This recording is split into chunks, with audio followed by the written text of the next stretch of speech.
And there we go. We're on. Hey, welcome everyone to Worldbreak. What is this? Session 3? Episode 3. Episode 3. 4 if you count pregame. No. Is that a thing? Did we do a pregame? It's no. just 3. Just 3. Just the 3. Just go with 3. So when I was a referee, this was 3 because it was easier to see from across the football field. Yeah. Interesting. All right. Yeah, it was weird. Anyway, welcome back, everyone. First timers, also welcome. I'd love to get us started with a rundown of what happened last session. For 1 point of inspiration, someone who did not give a rundown last time. Who wants to tell us where we're at?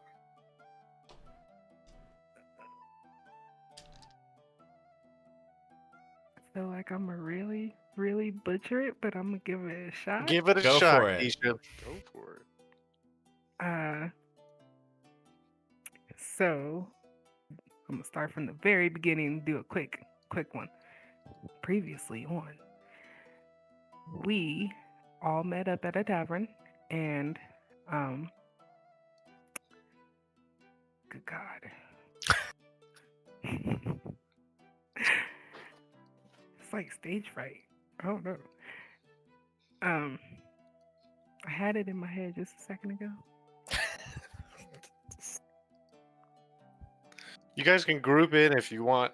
Give her a hand. Phone a friend. Tanjo Festival. The Tanjo Festival. All right, so we all met up at a tavern, and we decided to all go out, and we went to check out the festival. But on the way to the festival, we saw something. We followed, and we found a little boy, and his name was. Who wants to give out the name? Because Edwin, I think. Edwin. Hey. All right. And then we all fought off his good friend that he was actually caring for him. And Did you guys learn his name? I don't think you did. yeah, he told us. It was started with an S, didn't it? Oda? No, it didn't start with an S. Yeah. You're talking about his Bogart friend, right? Yeah. Sam? Sam. Yeah, wasn't it Sam? Hey, I said it started with an S. Read. Anyways, and we found out that he also had another caregiver who was helping him out and taking care of him, and we found her, unfortunately, dead in the alley, and her name was. Olda. There you go. Bingo. And then we all went to the chief of police, pretty much. The head of the guard. Yep. Whose And then name we saw him. was? Zacasta. Zah. Zarcaster. We Close went enough. back to the house and was attacked by some invisible creatures. That's pretty good. I'll give it to you. That's a point of inspiration for you. Yes. But can you also refresh us on what are the 2 ways you can use your inspiration? On one of my rows or one of your rows as a advantage for me or disadvantage for you. Fucking bingo. Perfect. But I have to tell you before you roll. Exactly. And same for you. You got to know before you roll your first dice that you want to use your inspiration on it. I knew that part. Perfect. That's a great summary. So we're in the city of Tanjo. You guys already went and talked to the guard and we're like, hey, yo, why the fuck you leaving a dead body in the street? Did you guys recall that little tidbit? The guard is stretched too thin Yes. right now, dealing with the other stuff. Yeah. For show. They've had stuff going on in the west of the city. And after that, you guys headed back to the house. Were attacked by some invisible unknown. And I believe that invisible unknown left the house as it attacked you. And Yes. that is where we stopped. Yes. All right. I figured out what it was, but I haven't been able to tell anyone. Well, I guess I gave them a quick rundown of what they are. Yeah. Because you 'Cause I guys, had their- you guys rolled for that and know Yeah. that it's Skulk. Yep. Yeah. Yeah. Right. I remember Great. going all kind of weird beastie and slicing them. Mhm. Sweet. Yeah. Perfect. Before we jump in, can all of you introduce yourselves, your character and class one more time, and tell us your, this one's a little risque, first crush? I'll go first. I'm Reed. I'm the DM. I play lots of characters. Abby McGrath, first grade. Someone made fun of me and I never talked to her again. All right. Who wants to go next? Fine, I'll I'll go go. next. Oh, No, you go, babe. all right.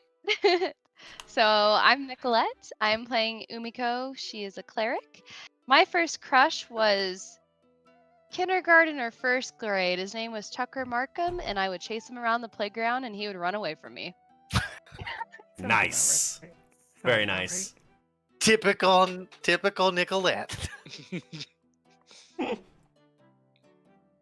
I'll go next. My name is Brian. I am playing Cyrus, the artificer, and my first crush was Kendra Reeves in the second grade, and then switched schools, and that, yeah.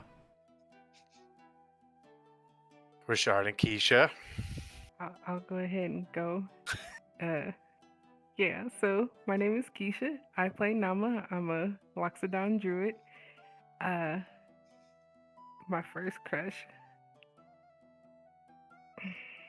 My first crush was, don't laugh at me. It was not any classmates. It was Elvis Presley. Solid. Okay. Super in love with the dude. Super. Is that still there? No, not like Okay. it was when I was a kid. All right. My name is Richard. I am playing Flood, the Shifter Monk. And my first crush, I believe, was third grade. I think her name was Alicia Johnson. But she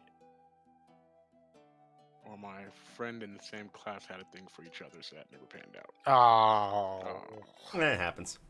Well, thanks for sharing, guys. Now we can all make fun of each other Yeah. a little bit more. Great. So to jump back in to session, it is probably close to midnight. And I guess I should specify close to the middle of the night, the deep of the night. And you guys are still just inside Edwin's house. The skulk has just smashed into Umiko and ran out the door. One of you, was it Cyrus? I think it was Cyrus. Healed Umiko. Yeah. I Back brought to out help? my syringe and dropped it. You guys had a quick talk about what that might be, and we're gonna pick up right there. Okay, so I guess I'm like supporting Umiko as she's sitting up. Well, that was fun. Ugh. Ow, that was really painful, but thank you. Anytime, anytime. You managed to get a hit on it, Nama. Yes, I did. It's got this. Yeah. I just kind of droop my hand down and let the skin just kind of flick it out of my nails. Just Mm. there you go. Ugh. I wouldn't touch it with your hands though. It might still have acid on it. Possibly. I doubt it. I doubt it. I believe it's an undead creature, and therefore probably wouldn't have acid in it. But The acid's from me. oh, well, that would make sense now, wouldn't it? Yes. Yeah. So just be careful. Good to know. Good to know. I will definitely keep that in mind. Cool. So, I can probably say I think we've learned what we need to here, and we should probably get some rest. I'm sorry I brought us out here, but we did learn something useful. You're muted. Yeah, Flood, I got something in your mouth. I can't hear you. Speak up, Flood. You're muted. No, I was just saying I'm tired. I think we've done everything we could do here, but Yeah. I would love some rest. Probably a good call. Let's go ahead and get everybody out of here safely. I probably head back to the manor for the evening. I have a little bit of work I'd like to do before I get some sleep as well, but yeah.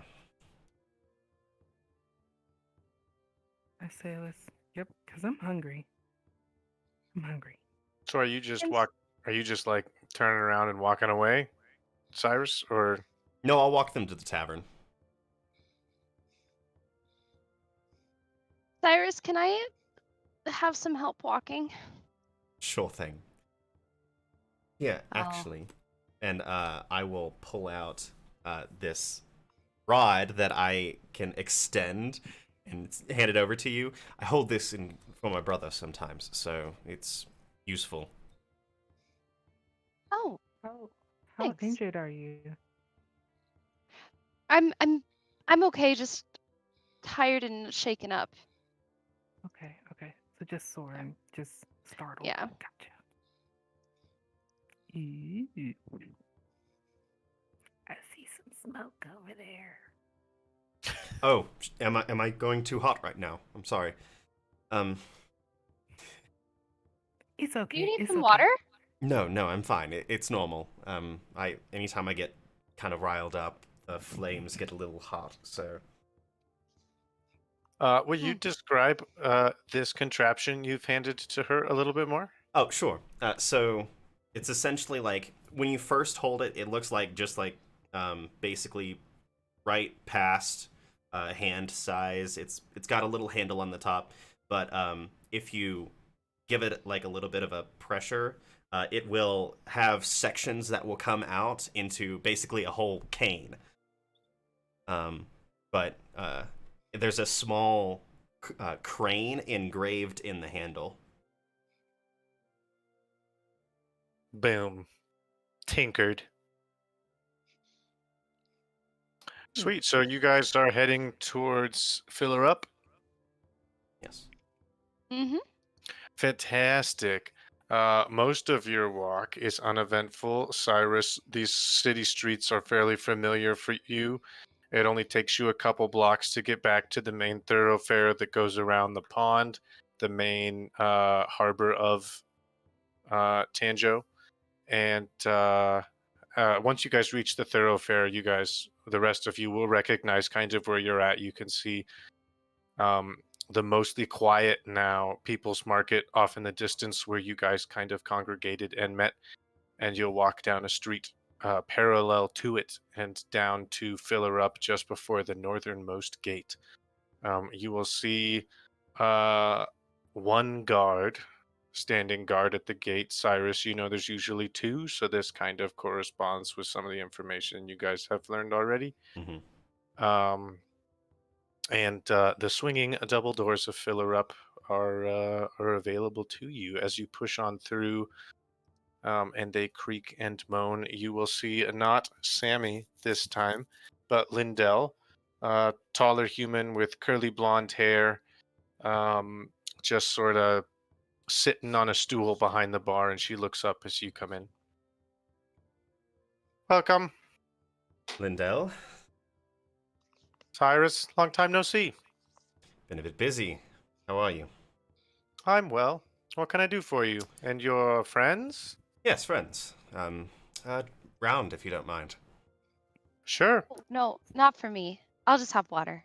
I'll take hers. Yeah, so I'm sure someone will drink that. Great. I'll be right back. And she disappears into the back, leaving you guys mostly alone. Um, it looks like there are several other travelers, not city folk you would recognize, Cyrus. One at the bar and two others at a table in the back. But other than that, the room is to yourselves. Okay. Ugh. That was quite interesting. And what kind of creature did you say that was again that we encountered? It's called a skulk. They're usually like vengeful spirits that are left behind after a tragic thing has happened, or they have something unfinished business. To be honest, it's been a while since I've learned about them. One of the reasons I'm going back to the manor to see if there's anything at home that I might have available information-wise.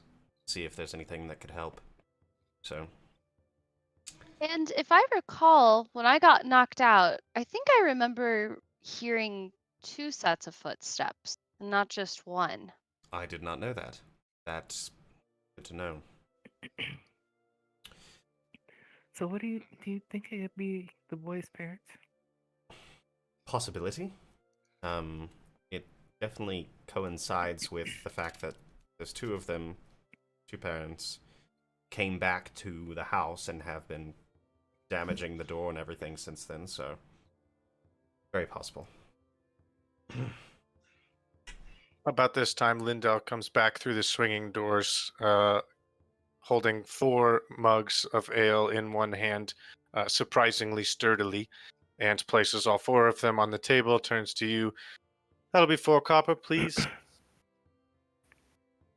I'll hand him 4 copper.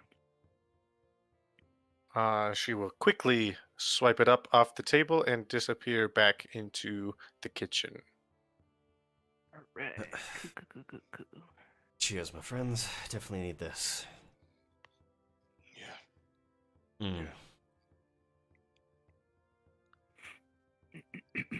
I think I need something to go with this.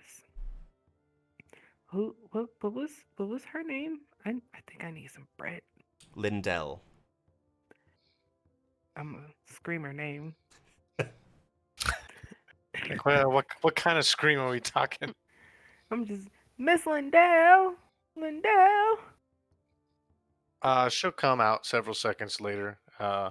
You hear a stool scoot as she gets up from wherever she was sitting and walks through the kitchen doors. Yeah, can I help you? Question. Do you have any vegetables? Yeah, we probably have a few. Are you looking for something in particular, or should I just make you a salad or something? Yes, please. Can I just have like a really, really big bowl of salad and Yeah, some bread? and some bread, sure. Give me a couple minutes to throw something together. Our chef is asleep for the night, but there should be enough back there that I can whip something up for you. Thank you. Appreciate But it, she Lindell. will vanish into the kitchen, Awesome. and you will several seconds later hear cupboards closing and several pots banging around. Cool.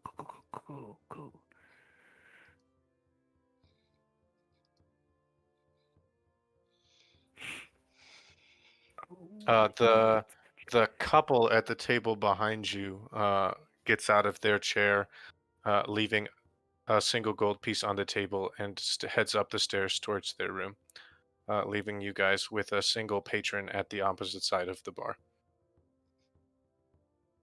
Mm. I'm getting kind of tired. Yeah. I might go to bed soon. Probably not a bad idea. I'm I think probably we all going need to go to bed. Yeah, I'm gonna finish this and head back. So.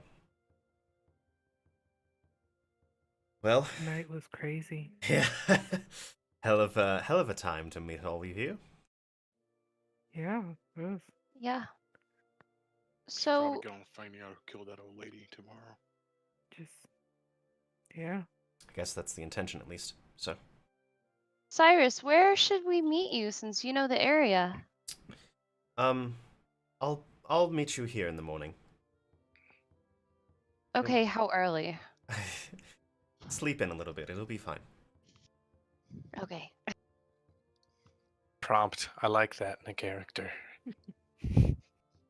I Several seconds later, Lindell will poke her head back out, looking at you, Nama. Did you want a loaf or just a slice of bread? Did you want like a pastry?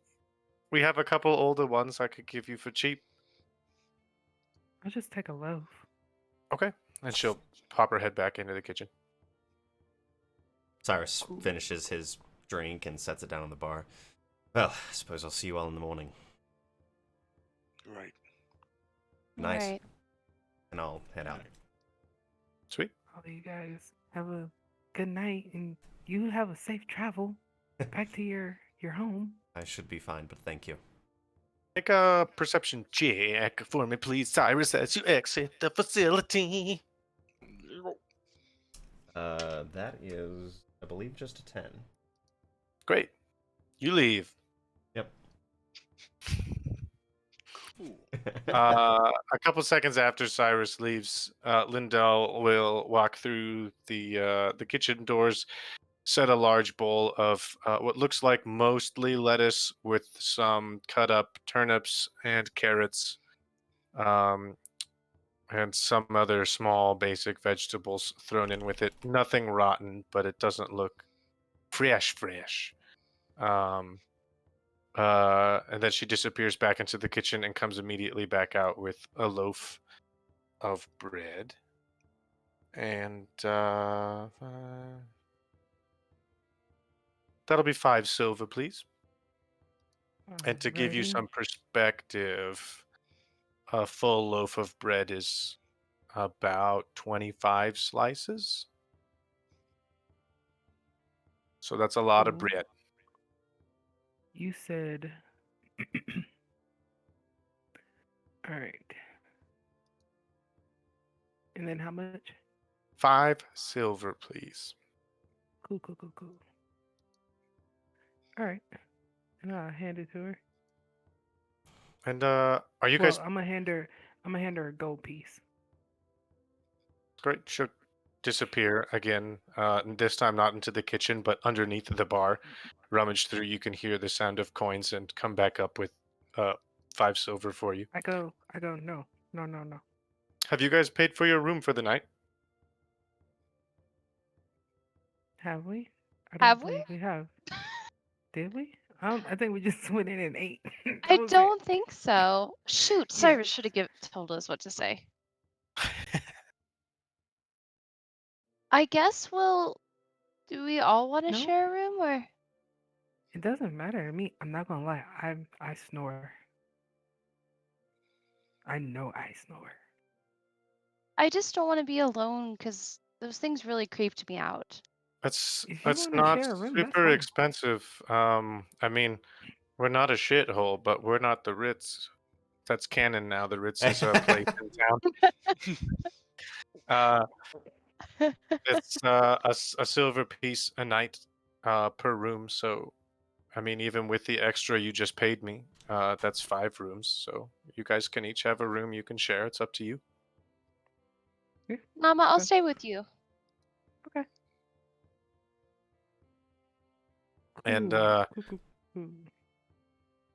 I think you're paid up for the week already, Flood. Yeah. So There should be a and package for you waiting at your door, I believe. An old man was here earlier and left something for you. What? And I'll just take off running up the stairs. That was weird. Okay. Cool. I kind of want to Cool. go follow him. So I start trucking after him and being sneaky about it. Great, roll stealth, please. Oh, that's cocked. Oh, that went into my keyboard. Oh, that okay, that's good. Are you okay? Everything okay over there? That's an 11. It's Okay. 11 it is. That was so Nama, what good. are you doing? You've got a large salad bowl and a loaf of bread in front of you. Lindell has taken a seat on the stool at the far end of the bar against the wall and is, it seems to be keeping track of some sort of ledger. I'm gonna just finish eating. I'm gonna ask her, how was her night going? Seems like a pretty slow night, huh? Looking up from her ledger. Yeah, I mean, that's pretty normal for the festival. Most people are there.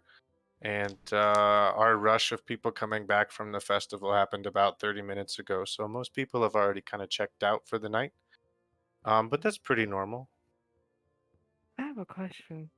Have you noticed anybody around here that seemed out of place? Uh, Nobody that comes to mind. If you're looking for someone in particular, you may have to get a little more specific. No, I'm just wondering if, like, you ever came across anybody that was here for the festival that just seemed like there was something not right about them. I mean, I'm sure it's happened, but recently nobody really sticks out in my mind. We're also not the only inn in town. If you're looking for someone in particular, Snooze is by the western gate, and it's possible they were lodged there instead. What other taverns do you have around here? We're the only two, one by Oh, each gate. nice. Yeah, So not a lot of competition, just enough to share, huh? no, just enough. In general, the western half of Tanjo tends to be a little bit richer, so Snooze would probably be a little more expensive. Probably get a little nicer food, nicer rooms, but the people are kind of snooty and not as friendly as we are. And she'll give you a warm smile. Well, I appreciate your service. You have been very warm. You is that something that people say that you're very warm? Uh, sure, that's fine. I get what you mean. Oh, okay. It was only weird when you second guessed it. Before then, it was fine. Hmm. Yeah. I'm gonna just start eating my salad again. Great. She'll return to her ledger. Cyrus, your walk through the streets is pretty normal. Not many people out. The single ship in the harbor that dropped off, you would assume Nama today, still anchored. Uh, Several sailors walking on board, but nothing unusual. The market mostly closed. You'll walk by the sort of small shop district, which is in the center of town. All of the shops are closed. Um, you can maybe hear probably some rambunctious teens partying later than they should off to the west by Tanjo Park. And you make your way past Priest's Point and to the shit, what's your last name? Talon. Talon Manor. Thank you. Yes.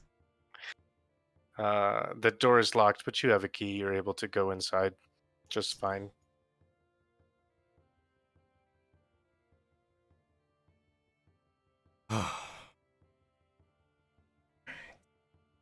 And I will head up to the library. Great. You make your way there. The house is quiet. Your folks are probably asleep by now. Yep. Darius may still be up, but if he is, he's probably just waiting for you. Yeah. And you don't run across any of your servants or maids either. But it's highly likely that one of them noticed you came in, took a peek, saw it was you, and then went about their business. Right. I guess I'll poke my head into Darius's room on the way. He is in his chair, looking out the window, his back to the door. You're not able to tell from here if he's awake or asleep. Darius. You hear no response. I'll go and check on him because I don't want anything to have happened. Yeah, he's asleep. Okay, I'll slowly back out of the room and close his door. Make a stealth check. That's a 12. You don't wake Darius. Okay. Isn't that a board game? Don't wake Darius? Yeah, sure. Yeah. And then I will head over to the library and I will search and see if we have anything on skulks. Go ahead and make either a knowledge, history, or arcana check, depending on what you want to know or what you're better at. They will get you different results. Yeah, I'm gonna do Arcana. I'm more interested in the physiological kind of things. Okay. So that's a 15. 15. What do I have for you for a 15? You know that.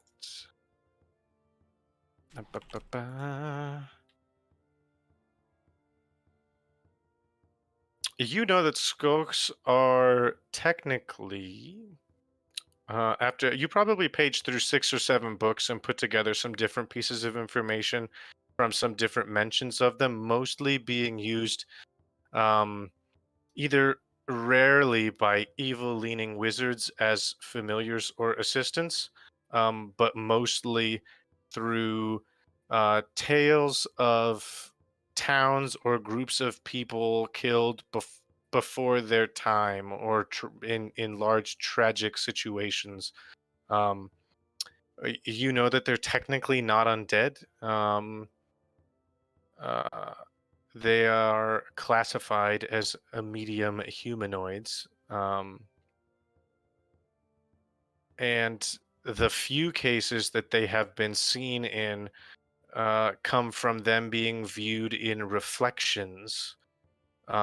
They are invisible to the naked adult eye and have been reported to be seen by children, young children, or through reflections of mirrors or mirror-like surfaces.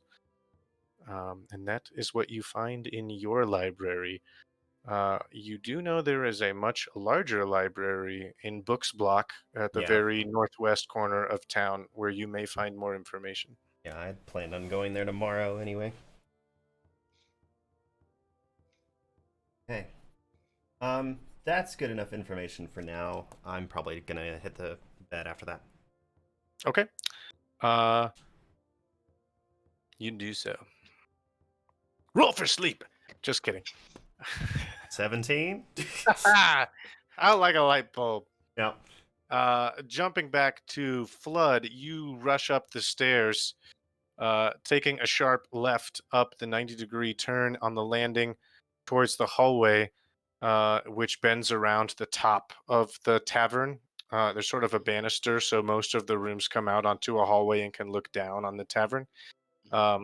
You'll reach your room on the far side, and there is a small sack with a string around the top hanging from your doorknob. I will, for a beat, just kind of stare at the package and then look both ways. to see Make if a anybody's looking. perception check. Okay.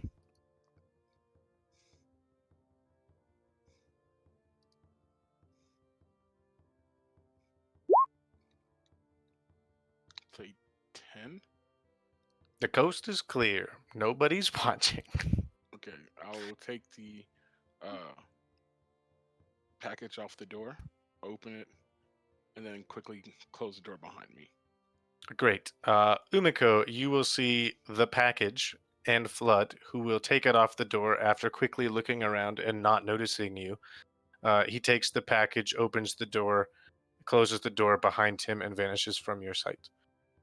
Can I tell if it's like a tiny package, like a medium-sized package? Um, See what- yes, it's a white canvas bag with a drawstring on top. make a perception check for more deets. The I'm deets. rolling really well tonight. Make a 7. deet check. 7. You think there's something in there. Okay.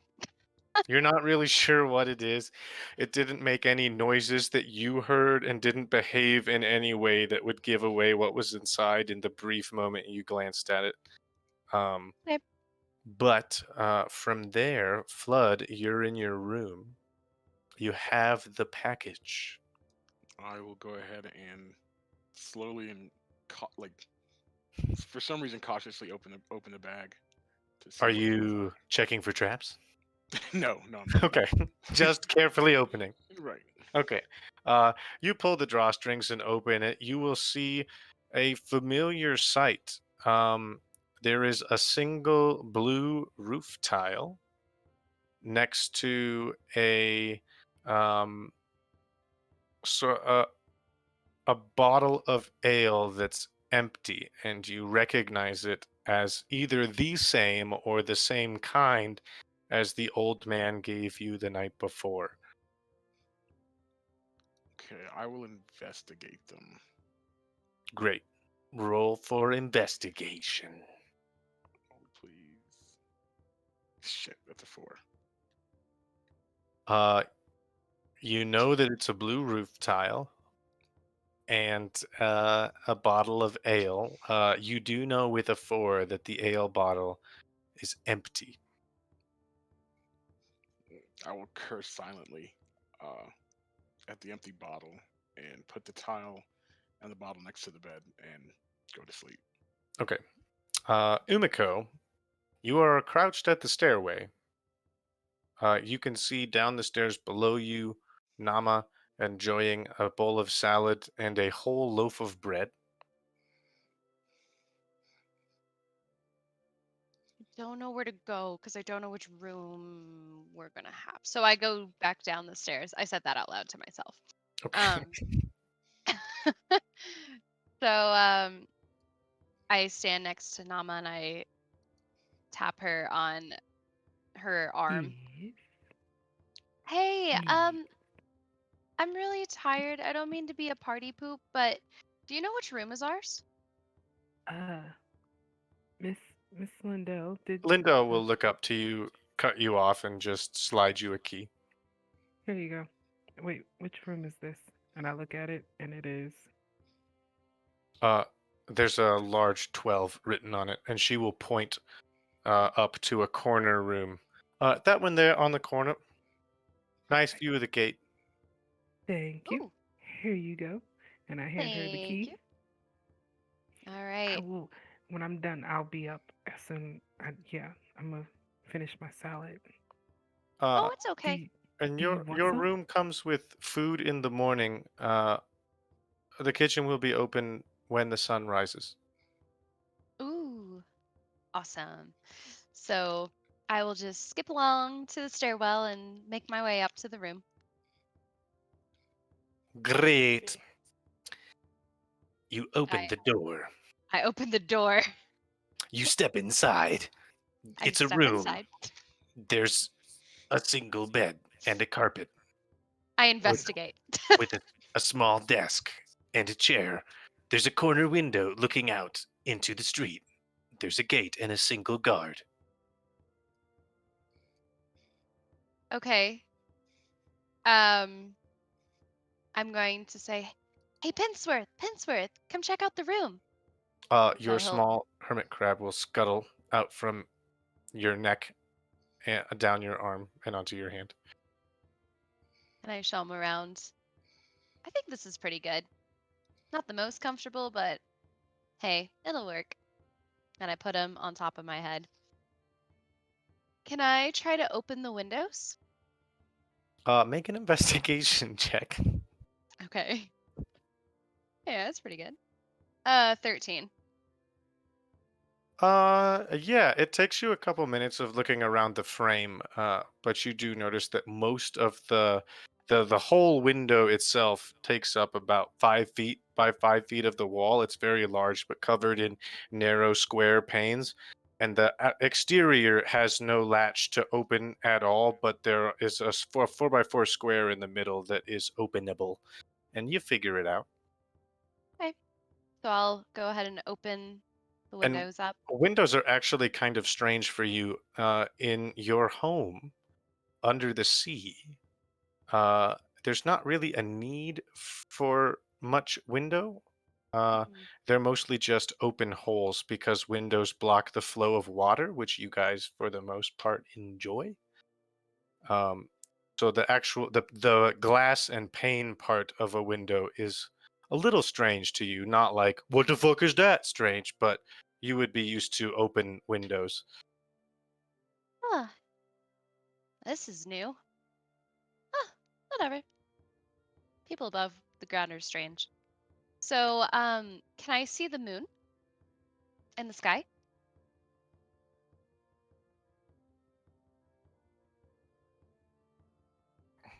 Working. Let me look at my calendar. The moon cycle. Got it all mapped out here at Sagyo in Chakun. Great. It's mostly full and partially blocked by clouds, but you can see it.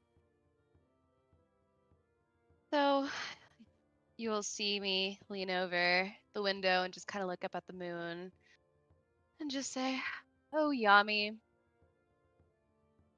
what have I gotten myself into? I honestly don't know what I'm doing, but I seem to be making some good friends, and Pensworth is with me, so I'll just keep following you and hopeful that something good will come out of it." And then I'll find one of the beds and tuck myself in, and Pensworth will kind of scuttle and find himself a comfy place in my hair because it's pretty curly. Okay, great. You quickly fall asleep. Nama, uh, you finish your salad and your bread mostly in silence. About 5 or 6 minutes in, Lindell will get up, give you a nod, and disappear into the kitchen, saying over her shoulder, "Just holler quietly if you need me for anything." Okay.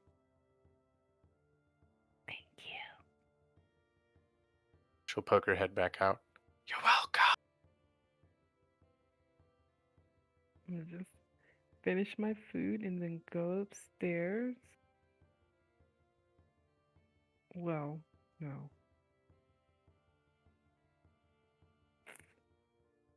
Yeah, I'm gonna go upstairs.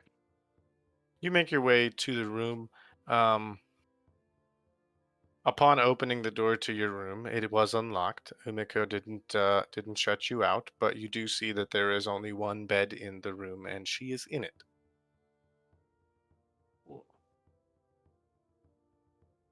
Cool.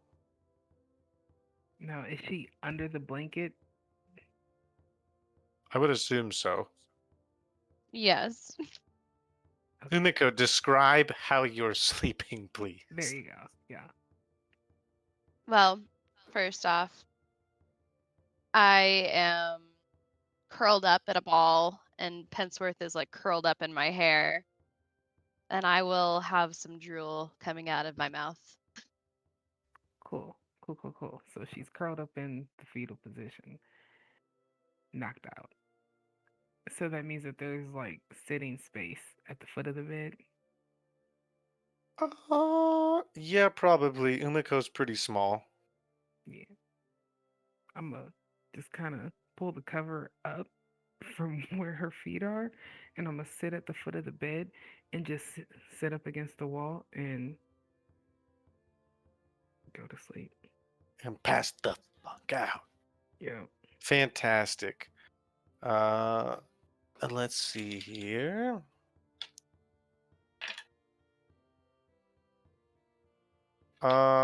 Cyrus, let's start with you. Uh, you awaken to a little bit of the sun streaming through your window.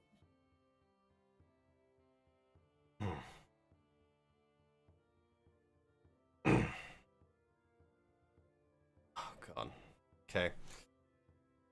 I will get up out of bed, slowly, kind of like collect myself, think about what I'm going to do for like at least 2 minutes before I actually do anything. And then prepare myself, get on my outfit, and head on downstairs. On your way, are you heading straight for the door? No, I'll probably head to the kitchen first. Okay. Give me just a second. You're good. You make your way to the kitchen, and you will run into.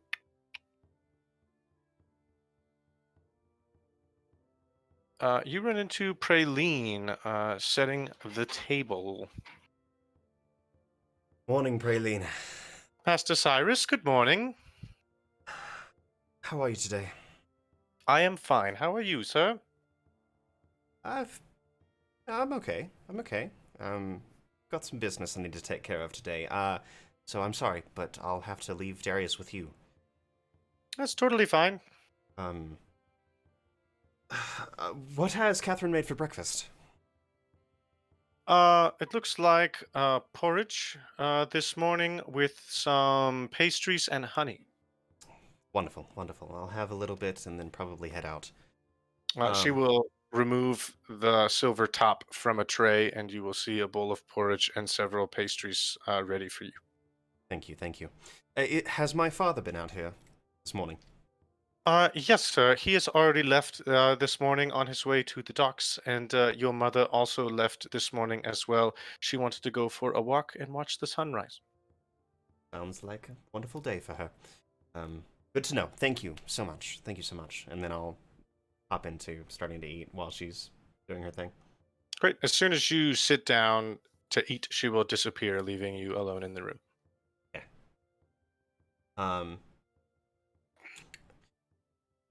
Quick breakfast. I'm not like hurrying per se, but I'm not doing it very slowly.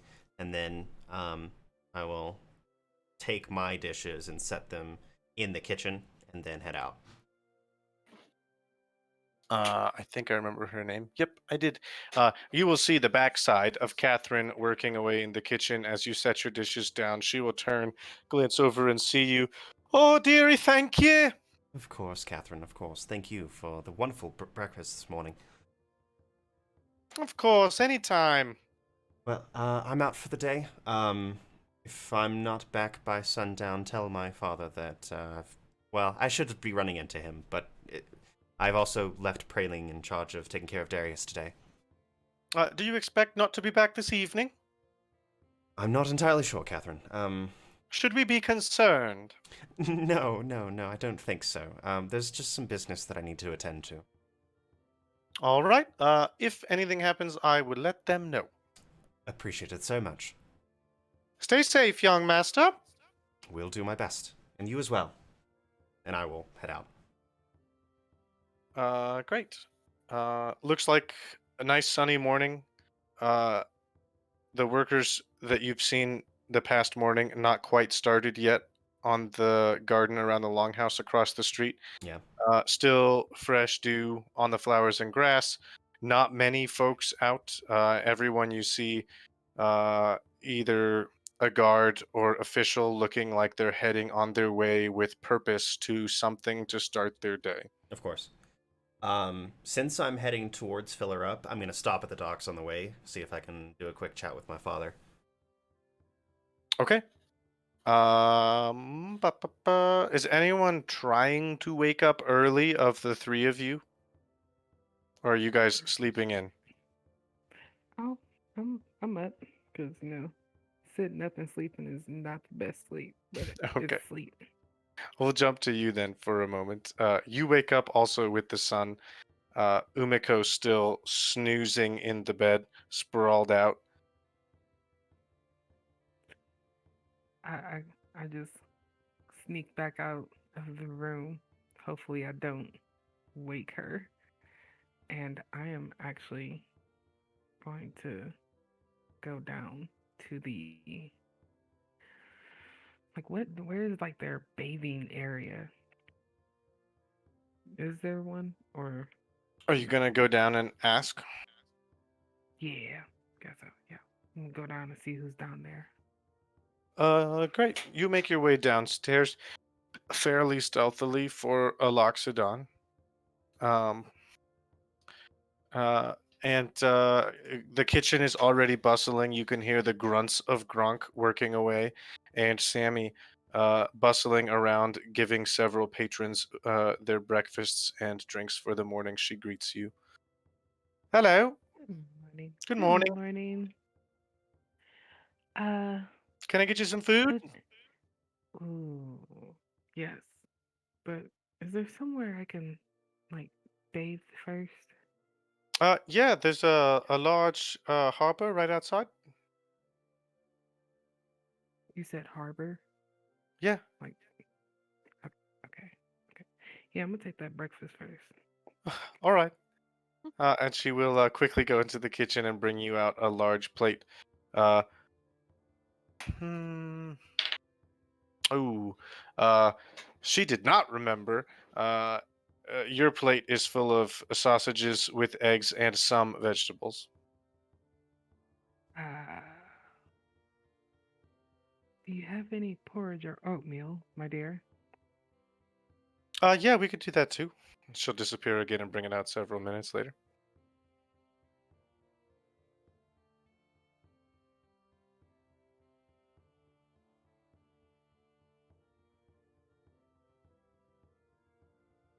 Here you are. Cool, cool, cool, cool, cool. Yeah, you can have this plate back. Do you not like it? Is something wrong with it?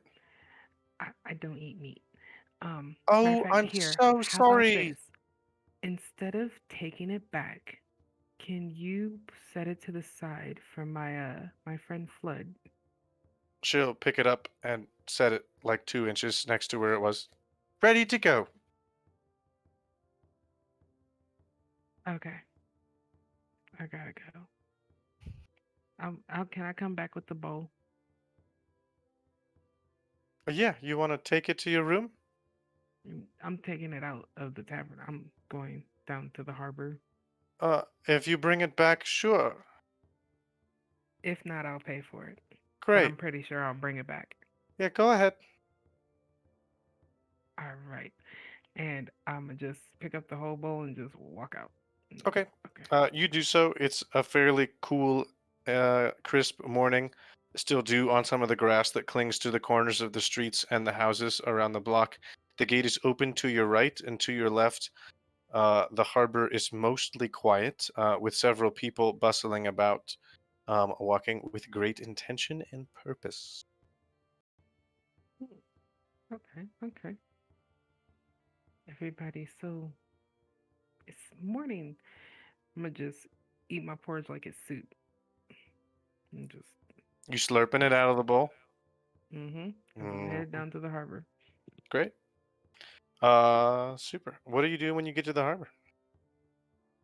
I'm gonna just sit the bowl there and I'm gonna go for a swim. Jump off the That's docks. Just jump that's off. Just perfect. You make your way onto one of the empty docks, without a ship on it. There's only one with a ship. Are you taking off clothes or just jumping in with everything you just got? jumping in. Jumping Everything I straight got. in. The water's cool. It's nice, refreshing. Definitely salt water. But nobody really looks at you strangely. You actually can see across the pond. Um, a male human is in shorts, with a pile of clothes above him, also washing himself. It looks like that's actually pretty common. But about this time, Cyrus, you see a loxodon bathing in the harbor as you walk towards the ship. Oh, almost up. Good to know. And then I'll let her do her thing while I uh, go see if my father is there. You will see your father speaking with what looks like possibly the ship captain, just on the ship. He's just on board across the gangway Okay. of the ship. I will approach him. Great. He turns to see who's approaching on the dock, sees it's you, continues his conversation. It appears that they're just talking about when are you heading out? I hope to be gone before noon.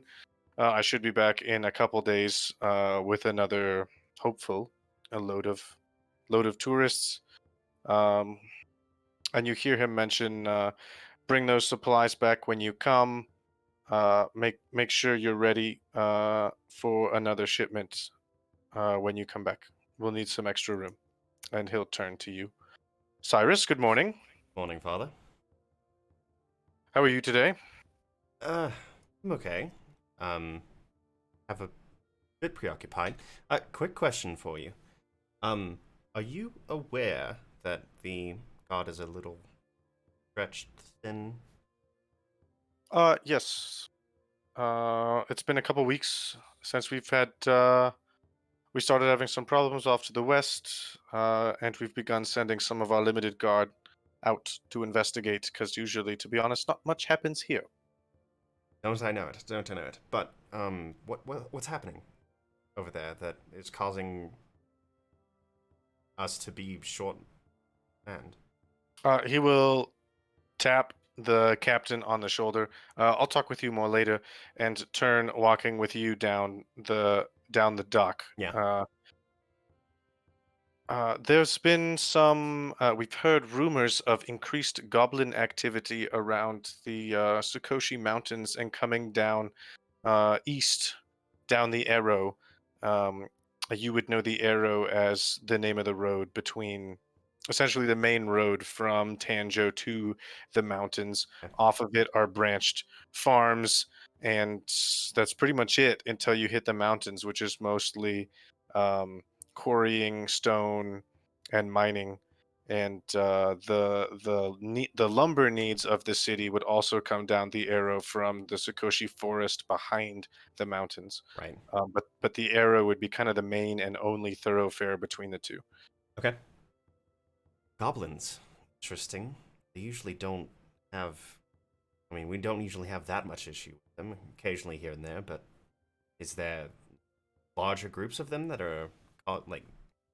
causing- Yeah, it's certainly unusual. It's nothing. We don't really have a lot of information on it yet. All we know is they have increased activity. There have been reports of attacks on the road just outside of the mountain, which is unusual. Before then, there were reports of some small mining troops being attacked, and it just appears to be growing and escalating a little bit. So we've sent some extra guards to check it out. We have also heard reports of some of the shifter tribes in the areas also being attacked and having problems with them as well. So we're the guards we have sent out are currently mostly investigating, but have not returned. But it's only been a couple weeks, and I mean it takes a couple weeks to get there and back anyway, so Yeah. that's not unusual quite yet. That's fair. That's fair. Good to know, though. I was wondering why we were stretched a bit thin. I don't know if you've heard, but Aunt Olda passed. Yes, I had heard. Had found out that the boy that she was taking care of, Edwin Flock, Renko and Nina Flock's son, That sounds familiar. was holed up in his house with a boggart. So that's Well, that's lovely. yeah. We got him out of the place. I actually left him with Ella. She's taking care of him while she's in town. So Fantastic. Is this something that you're going to continue to look into? I think so, actually. While we were there at the place, the people that I met yesterday, I don't know if you saw them, that Loxodon lady and the Triton girl, as well as one of the shifter men that has been here in town. They helped me with all of this, but we actually got attacked by a couple skulks in their house. Skulks, you say? Yes. I mean, we weren't really sure what it was at first, but I realized couldn't see them, and then the the skin that was left off of my Lockstone friend's fingers kind of gave it away for me. So And I'm not incredibly knowledgeable about are they they're invisible? for the most part, you can see them in reflections, and so I'm gonna go to um, the I'm gonna go to the books block in a little bit and do a little more research if I possibly can, and also inform them as to what happened with Aunt Olda, so there's no Yeah. confusion. If you're in the area, it may be worth looking into the school on Books Block. There have been reports in the day of loud banging on the doors, and they have actually closed down the school for the past about week or so um, because it's been too difficult. And there was one reported injury, but they couldn't describe what happened. They just had some sort of bruising near the school. So it's possible maybe these are related. That's very possible. Very But possible. it may be worth looking into the school, and if you can get a chance to talk to the schoolmaster, Yeah, who's probably in the library since school is closed, that may be helpful. yeah. I will definitely do that. I'll look into it, Father. Fantastic. You know, if you need my support and to put a hand on your shoulder and give it a light squeeze, just let me know. Of course, of course. I've also informed Zercaster that I'm looking into this, so he knows as well. Fantastic. It sounds like you're doing the right things. Sure hope so. Sure hope so. Anyway, but thanks, Father, for that information. I'll let you know how everything goes. Please do, and be safe. You as well. See you later this evening, possibly. Maybe. And then I'll head out. I will actually stop and see if Nama is finished bathing at this point. Yeah. I am sitting on the dock, Ah, finishing up the last of the porridge. morning, Nama. Oh, morning. Had a good bathe. Yeah, it was quite refreshing. That is definitely how I would describe the harbor. Refreshing. But it's good to see you. Good to see you. How are you doing today? Good. I was just sitting here wondering about my friend that I came in with. Who did you come in With with? everything happening, it was just, I didn't think about her. Things Oh were a well. little bit hectic, yes. Yeah, she's probably already done found out what she was looking for and moved on. It's okay. Well, sorry to hear that you're missing your friend, but if we run into her, maybe you never know. Tanjo's a small place. Okay. Yeah, you're right. You're right. I Well, heard somebody say the world was small, but you know, if the world was so small, how is it that nobody has seen different creatures and species and different well, things in the world if it's so small? I would say it's a large world, but it's getting smaller as our knowledge increases. I like that. There you go. That's nice. So, Hey, do you think your friend's thing is open? His stand? oh, the one in the market. Yeah.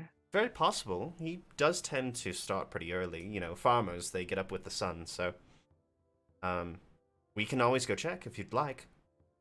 Cool. Isn't that on the way back to the uh to the tavern, right? Yeah, Filler Up is close by, so we can probably swing, do a little detour to see Taylor. Okay. Okay. All right. Let's go. Let's go. Sounds good. That's what we'll do. Umiko and Flood, both of you have awoken. You're hella woke. And you guys, I'm gonna say, Flood, you make your way downstairs first and find a plate of breakfast waiting for you from Sammy, who smiles at you and nods as you sit down at the table. Umiko, a couple minutes later, you come downstairs and find Flood at a mostly empty table. Good morning. Good morning. How's it going, Umiko? I slept amazing. That's that's good. It's important. Are you okay? You seem a little tired. As you say that, not a mug, but a pitcher of ale arrives at the table, and Sammy disappears again. Wait, didn't you have one of these last night? um, yeah, I did. Uh, yeah, I just need a few of these to get going every now and then. But yeah, I'm all right. Otherwise, I slept okay. I slept all right. My normal night's rest. Okay. I don't believe you. Can I insight check him? Sure. 15. Are you lying? I am, but she can tell. It's a 3. Great. Mm. You think it? Mm. Blood, have you ever thought about not drinking what's in that pitcher quite as much? Uh, there was a time when I wasn't, but I definitely didn't sleep better then. Uh, it helps. It helps. Okay. I mean, if it helps, it helps. But you know what the best drink is? If you say water. It's water! Fair enough. I Fair enough. love water. It's the best. Salt water, fresh water, any water. Wow. I've never drank salt water. I've heard dangerous things about that, but I'll wave my hand to get Sammy's attention. And She quickly shows up. uh, can we have a water for my friend here? Yeah, of course. She'll Thank you. quickly bustle back into the kitchen and come back out with water for you. Hey, Flood. I don't know the food very well up here, so what kind of food should I get? For me and my crab. Hmm. I tend to stick to proteins, but I don't know what people from underwater eat. But I mean, we're near a harbor, so I'm guessing they should have fish and stuff. Do you eat fish? Oh yeah, Or is we that? definitely eat fish. Oh, okay, cool, good. Um, Just not crab. of course, no, and I'll specifically narrow in on Pensworth. Like, of course not. We'd never eat our crab friends. Um, I can never really get past the shell anyway. But Sir Pinsworth, as you look at him, does give you. You almost feel like it's a nod, and a little claw comes up. man, that is a special little guy you got there. Oh yeah, he's my favorite little buddy, and I give him a little scritch on his one of his eyeballs. He scuttles down like the front of your hair and snips like a slightly too long hair that's dangling in front of your eye. Oh, thank you. I needed that. Um, yeah, so is it Lindell who's working the bar? Sammy. Sammy usually Sam. works in the morning. Yeah. Sammy. Okay. Um, Sammy, Sammy, and I'm waving my hand above me. Yeah, Do you have any fish for breakfast? yep, just one. Um, how big? Yeah, that's fine. One is good. Sure. And you can just yell Sammy. You don't have to do the hand thing. Oh, okay. Sorry. I don't know. Okay. It's fine. And she'll come back several moments later with a plate with fish bones still in it, but well cooked. The tail is actually sort of skinned or peeled off, so there's like a handle where the tail would be that you could lift it up and eat it from. I will daintily. Are there forks, knives? Nope. Nope. Pinsworth, come help me. So he'll scuttle down my hand and he'll start snipping little pieces of the fish with his little pincers. And I will pick them up as he's snipping them daintily. Perfect. You eat your fish and food.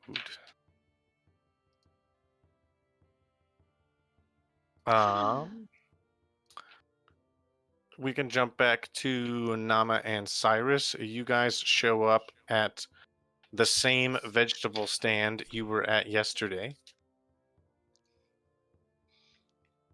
Taylor! You will hear some slight commotion from the other side of the door, and it will open several moments later. The familiar face of Taylor. Hi. Good morning. Can I help you? Morning. My friend here would like some more vegetables if you've got them. Ah, yes. Good to see you again. What do you want? Sorry, what would you like? What? Yeah. Do you have any tomatoes? Probably only a few, but yes. Just want like two. I think it'll go good with. Wanted to go back and get some grits. Think it might be good with some grits. Yeah, I think I have two. That'll be one copper. Oh, instead of red tomatoes, do you have green tomatoes? You mean unripe tomatoes? No. Yeah. Oh, they're We so we would delicious. not have picked them yet. I'm sorry. They're delicious. You should try them. You gotta fry them. She'll disappear and come back out with two red tomatoes. All right, all right, all right. Um, and this is the chick from last night or the guy from yesterday morning? Sammy is a girl from the morning. Yeah, so Taylor is the guy from yesterday. Yep. You are speaking with Taylor. Oh, that's my bad. And did you happen to get any of the honey grass in? No, not today. Not last night.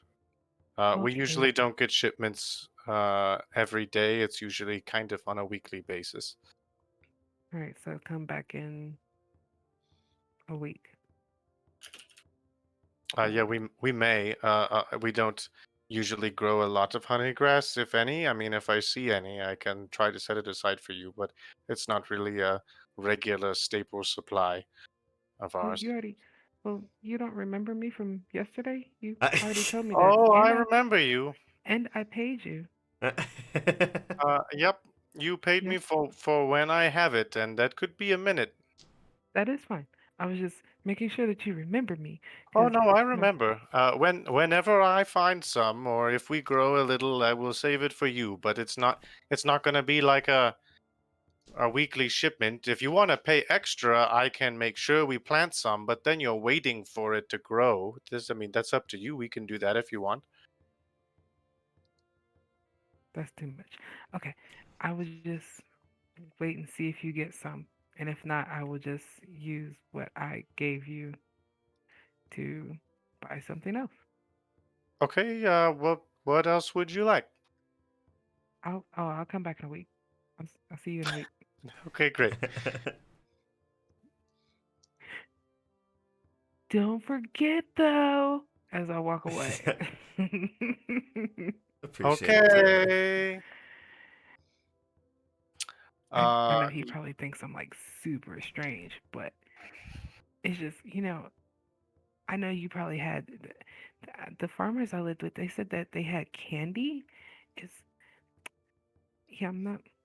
Candy isn't necessarily something that farmers often get access to be honest. Well, Now they do grow the sugar that the yeah, bakers use to make the candy. yeah, I like chewing on the stalks.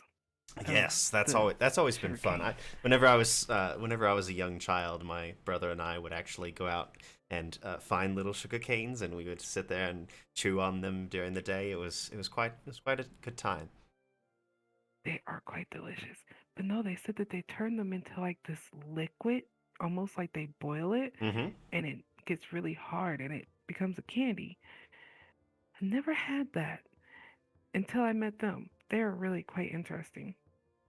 But it's like that. Like if you've had that when you were a kid and then you haven't had it since a kid, you want some now. It's like Yeah. I just really want some of that the grass. Yeah. Yeah, I understand. I understand. Well, hopefully they'll have some next week. Cool. Cool. Cool. Cool. Cool. Well, let's go see if the other two are up. I actually have some things we can look into today if you're up for it. Cool. I'm. You want to buy I this should. tomato? It's so good. I guess I should really ask you. I kind of just talked to you yesterday as you got off the boat. What's your intention here in Tanjo? I came with my friend, but I don't know where she went. Like she disappeared on me, and then I met you and Umiko, and I just kind of followed you guys. It was just like the universe was talking to me. Okay. So wherever the earth takes you. Yeah, I like it. I like it. It's a interesting way to live. Don't get me wrong, but wherever I am needed. that I like that. That is a good intention to have. There you go. Yeah.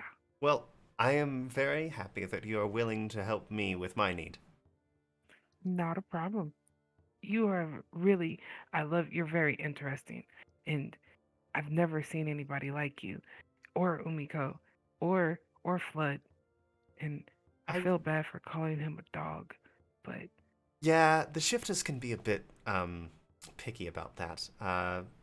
There's I mean, for good reason. They are not dogs, but yeah, definitely not. At this point in the conversation, you guys are standing just in front of the door to enter, and it looks like Cyrus is intentionally not walking in, having this part of the conversation. yeah.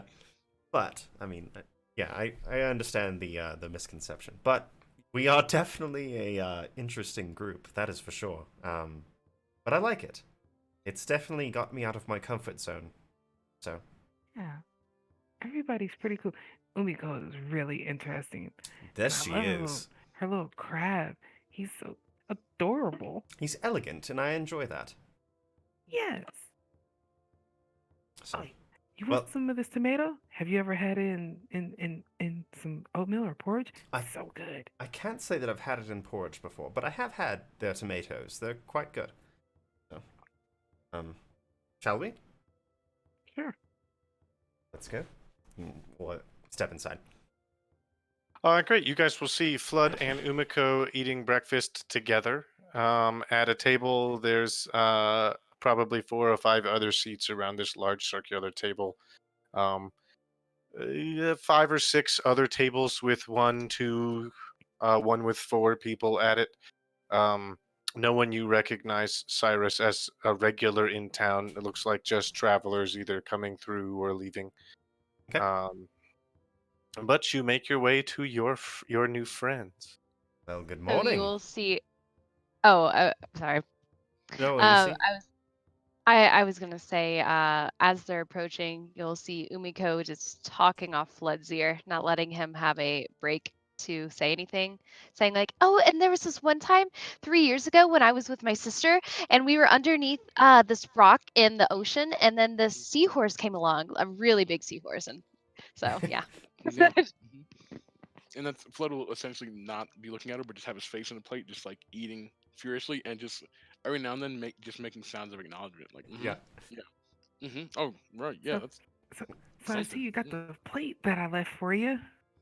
Oh, did you leave this? Oh my God, thank you so much. Oh yeah, I needed that. Yeah, they brought it for me, and I don't eat meat, so well, like I said, well, yeah, I don't eat meat, Yeah.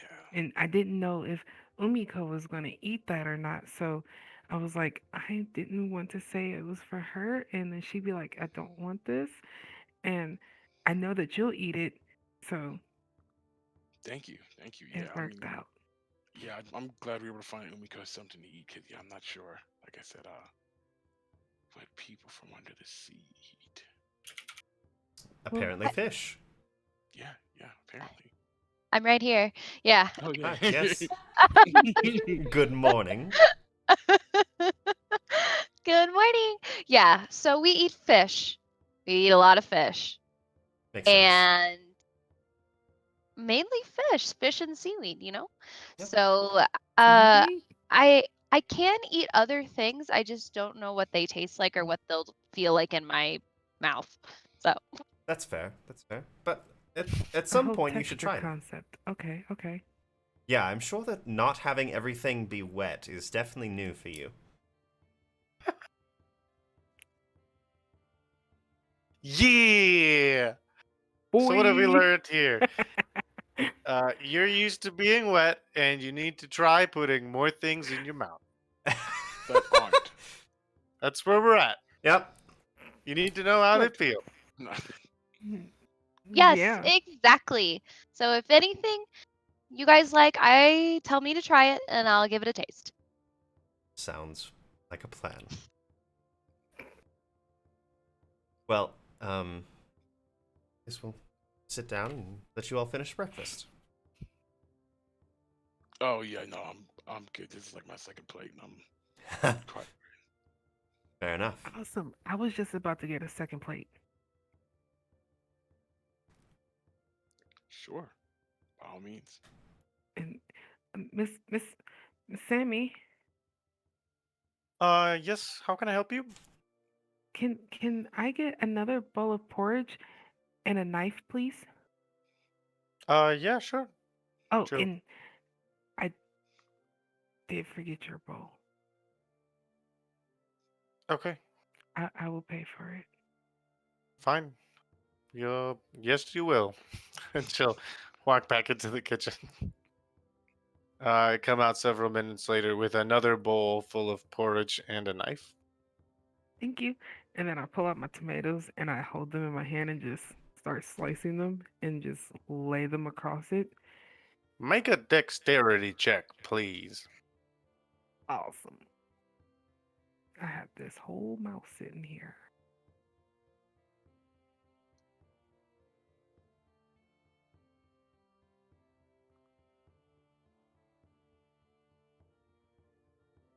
Mm, nice. 21. Nice, deftly, nimbly, surprisingly nimble for your size. Hey, hey Uh, there. Surprisingly nimble for your size. I mean, your fingers are. Call that Uh, girl. and she'll be back. Yeah, she'll be back. Your fingers are just much larger than most other people's. Even the knife in your hands is kind of dainty looking. But you very quickly nail it. Style points. Yeah. Well, we lost her. No, and she's Oh, back. and And she's back. there you go. You Hey, misclicked. welcome back. Alright, cool. Yeah. And I will. Hey, Sammy, while you're here, I need you to fill this up for me, and I'll take the bottle out from last night and hand it to her. But not with L. I need you to fill it up with something fine, something nice, something potent. Something fine, something nice, something potent. You know that's going to cost you, right? Sure. Yeah, that'll be fine. Something fine, something nice, something potent. Something fine, something nice, something potent. She like continues to mutter that as she walks back into the kitchen. She comes back with a pouch full of ale and mead poured into a She'll wine. poke her head back out. How fine? Not top shelf, but the one under it. Middle shelf. Middle shelf, that's Okay. the one.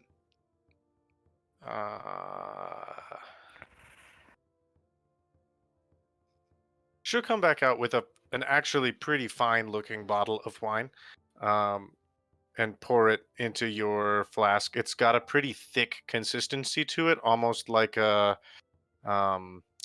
mead, like maybe a honeyed mead sort of texture. It's very thick. and does have a yellowish tint to it. The bottle looks like it would be really expensive, but the size of the mug that's being filled is maybe only a glass or two of wine. That should be fine. That'll be 5 copper pieces. Sorry, silver. Okay, great. Sure. I'll hand her 1 gold piece. Uh, I'm probably gonna need a Uh, refill of this soon. So Great. Well, that'll cover everyone's second helpings and the rest of oh, your ale, certainly. awesome. Thank you. Anything else I can get for you, Cyrus? Umiko, is that right? It's Umiko. I was close. But no, I'm good. And I'm fine as well, Sammy. I appreciate it. She will take the gold piece and disappear. And if you guys are good, we can take our break right there, come Yeah. back, and make a plan for what's next. Why Sounds don't good. we take let's take 10 minutes by my clock. That'll put us back at 8:42. Sounds like a plan. Indeed. See you in Sweet. 10. Noise.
go. We're back. Hey, welcome back, everybody. So you guys are early morning downstairs of Filler Up. You've had your breakfast. You've had your coffee now, and you feel great. Yep. Are you sure you can go through? Are you in a hurry? Somebody name that game in chat.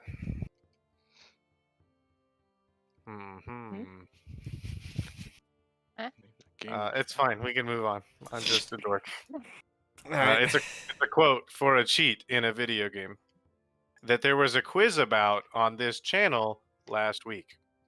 Ooh. Wait. Pokemon? Mario? I believe it was Pokemon last week. Mhm. Well, it was on Monday was Mario, but last week's was Pokemon. So It is a Pokemon reference in the Game Boy Pokemon games. To do the missing no glitch and get 99 of an item, you had to talk to a guy, and that's what he said. And it has been stuck in my head ever since because I did it so many times. there you go. Love it. But anyway, so Cheater. No, I'm just you guys, cheater, That means.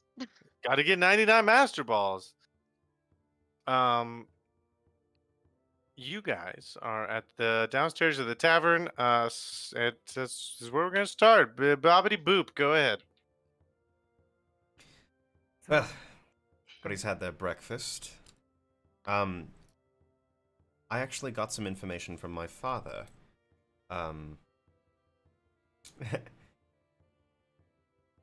Yeah.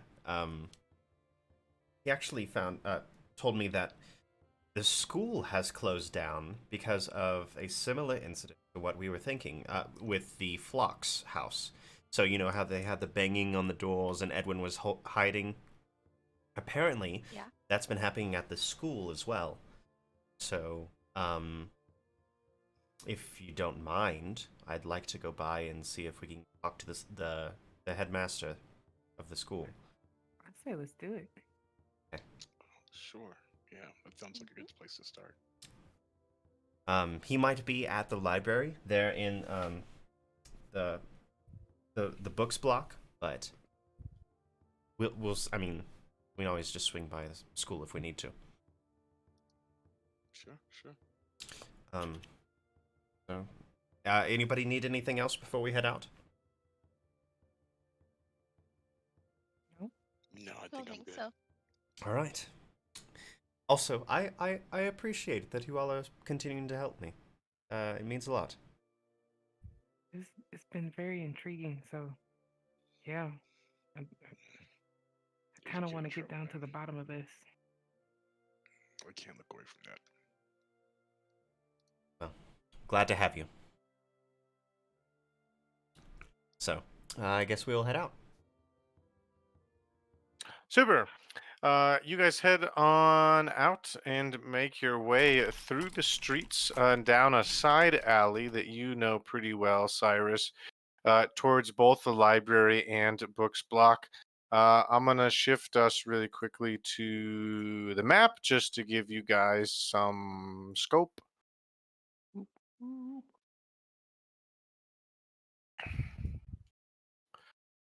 So, let me drag. Where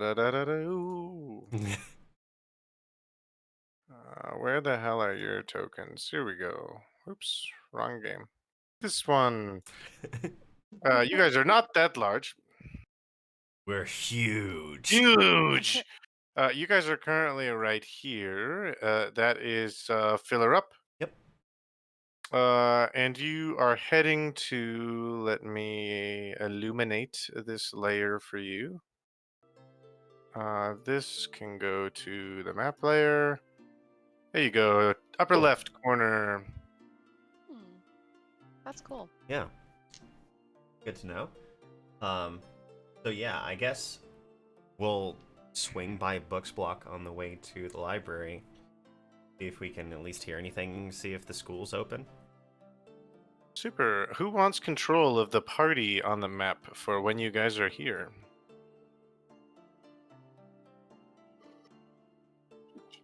Richard, thanks for stepping up. Cyrus.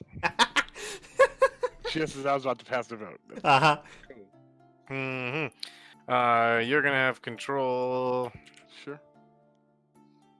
of everyone just to prevent people from moving while each other are trying to move. Yeah.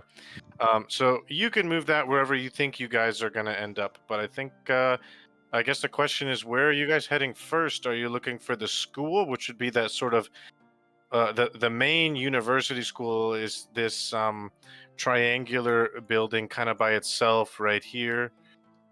To the right and above it in Book's block, these buildings are some smaller schools, more like an elementary school, and some administrative buildings. Some are just for storage for supplies. Some have alchemical laboratories and stuff. Cyrus, you would have probably been in several of those with some of your experiments and tinkering. Some workshops, and then of course the library, the big one off to the left. So that's good. Where are the attacks happening, you said? My father just said at the school. I wasn't sure if he meant at the children's school or at the university. So, to be honest, either's fine by me. Whichever one you want to stop by first. Are there people housed at the college? That's a good question. No, negative. Most of these buildings are used for, and I'm assuming Cyrus, you can relay this. However, most of the scholastic buildings are for farmers and both folks living in the city and outside the city to send their too young to work kids to get some education. It's not all what we would view as education, like reading and writing. A lot of it's seasonal, how to farm, how to do crops. There's like, I see. mining 101. Those sort of common Like, knowledge, like how to do a fucking job classes, as well as probably basic reading, probably less writing. so a technical college. Yeah, technical college. Yeah, it's technical college for 5 to 10-year-olds. Jesus Christ, that Um, sounds terrible. A lot of it's really just like a preschool, though. Some of the younger kids are really just there to be sat in a room with a supervisor and play. The older kids, there are some that have more particular studies, but there's not like teachers who teach classes. There's a teacher who would teach or watch over the little ones. There's a teacher who would handle sort of general studies, and then a professor who could handle older kids trying to specialize and at least point them in the direction of the right book for them to teach themselves. I don't know. So yeah, I guess we'll stop by there and see if the doors are open. Okay. Which there? Where are you starting? Let's start with the university one. Okay, you guys are going to head to the big triangle. You make your way past the fountain and through the side alley towards the university, and it's not bustling at this point. The sun is up. It's no longer early morning enough that the town is sort of awoken. The town is woke. What? What? The university is quiet. The door is locked. You don't hear anything going on inside. And to you, Cyrus, this area seems emptier than it usually would be. Okay. I guess I'm gonna do a perception check and see if there's anybody nearby. Okay, go ahead. Ooh, that's a 19. You don't see anyone, but you do hear a Crunching sound? I don't know if you can hear that. Yeah, I can hear it. Okay, great. You do hear a dull banging from the north. Okay, gonna head that way then. Where are you going? Listening. There's a banging here to the north, on the north side of the Oh. school. Come with me. All right. Everybody going? Yeah. Mhm. Yep. Sweet. You guys make your way up through the alley and actually around that corner as Cyrus leads the way towards the sound that you all eventually begin to pick up on, to that sort of bluish angled building right here. Okay. And this, Cyrus, you would know as not the preschool, but the young kids' school. This is the school where Edwin probably would have been if Right. this was open. And surprise, surprise, although you think it should be, it is also not. You see no children, you see no teacher, no windows open, no learning immediately apparent from the outside. The door appears scarred, much like the door to Edwin's house. There are wood shavings and chunks on the floor, and it is incredibly beaten on the front. And as you look at it, you can see it shake with every pound as something smashes against it. From the inside or the outside? Make an investigation check. Got it, dude.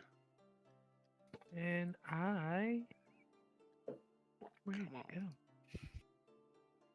Can I cast a primal savagery? I'm sure you can. I don't know what that does, though. You gotta help That's me a out. 3. She gets the claws out. Yeah. It's Growing, a 3 for me. growing your Yeah. elephant claws. Yep, growing my elephant claws. You channel primal magic to cause your teeth or fingernails to sharpen, ready to deliver a coercive attack. Sharpening my nails. Corrosive. Gotcha. Gotcha. Sharpening your nails. Great. You're able to do so, and you all will see Nama's. I want to call elephant feet hooves. Is that right? I have Oops. actual Yeah. hands. Yeah. So I have regular hands, but my feet are like, Hooves. Hooves. That's the yeah. word I'm looking for. So you will see her hooves as well as her hands sort of elongate and grow muscular and lengthen a little, as well as the the claws on the end of her hands extend and get longer. And her skin seems to also almost toughen at the same time as she grows a slight amount in size, but a noticeable amount in, I'm gonna say, girth. Hey, DM. Hey, yeah. How far away are we from that door? That's scarred. You guys are probably 100 feet away at this point. Not super close. Okay. Here. Hey guys, I have something that I think if it works, we can all see what this thing is. But I have to get closer. Okay. Be careful. Okay. Let's do it. Yeah. Know what happened the last time? Yeah. Are you I don't have to guys be super close. being stealthy as you get closer, or just walking up? Yeah, I'll be stealthy. Yeah, stealthy. Great. Can all of you please roll? Maybe? And for my 2 cents, God damn it, this will be a group roll. Either you're all stealthy or you're all not. So we will be taking the average of all 4 of you. Cool. I didn't do well. Sorry, guys. It's okay. Sorry.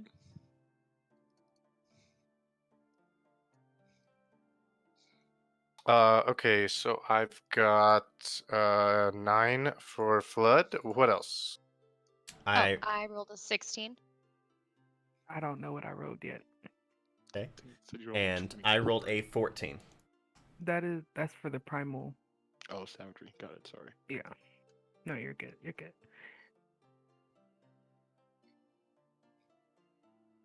Waiting on Nama? Yep, I'm waiting on me too. Okay. I don't know what's happening here.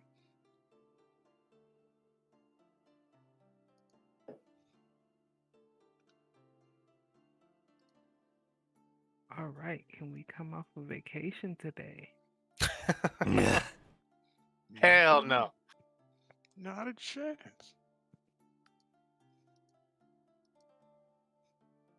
Like, I kid you not, it's rolling in slow motion, and I don't know how to turn off the dice, so that way I don't have to. Do you have Someone your can physical dice? Keisha a real dice. Yeah. Die. I don't know why I didn't just think of that. Hi, this is kind of fun and exciting because we're doing it right now. Everyone who's rolling real die, let's show them off. What do your die look like? Like, while I'm waiting. I've got blue and white for me. I got purple. All right, Sparkly so yellow. plus 14. So I rolled a 16, 16. There we and are. I decided to roll the real die. There you go. Ooh. Ooh. That is 55 divided by 4 for an average of 13 and a half. We're going to round up because it's 7.5. So an average of 14. Yeah. Time for me to roll for them. Hey, you guys get closer. How close, Umiko, are you trying to get? 60 feet away. You're able to get about that close, and all you can say is nothing changes. Okay. I am going to cast Fairy Fire. And you will see Umiko Okay. kind of twirl her hands around, and you will see this teal streak of energy come out from her hand and try to hit the creature to illuminate its form. Great. Can you drop that spell for me in the thingy-majoober? How the heck do I do that? You click it. Playing VTT. Mm-hmm. On D&D Beyond? Yeah, so If you got Okay. beyond 20. Yeah. Yeah. There should be a Yeah. VTT button. Yeah, Yeah, boy. boy. Oi. Let's go to my spells. Go to my Fairy Fire. That should have been your accent. Oh my gosh. I can't even... Gonna go do my Hi, fair everyone. I'm fire. Umiko. I'm Umiko. I'm I'm from the deep southern ocean. the deep south. The deep southern ocean. I'm dying. Okay. How do I Here. d- I'll is be there. it help me? I In the have it on my meantime, app. I'm gonna look up your character. Let's see, where are you? I'm gonna desecrate your corpse. Hey, 60-foot range, dex save, DC 12, 20 foot. So I'm assuming you're placing this area of effect spell on the doorway right in front of it. Yes. Okay, I need to make some saves. That's a natural 1 and a natural 20. That's how it goes. So you will see the shape outlined in sort of a sparkly teal, almost glitter, of a tall, about 6.5 foot, lanky humanoid creature.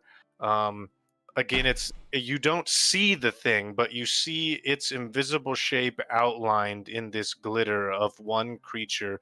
You can tell that it's tall, humanoid.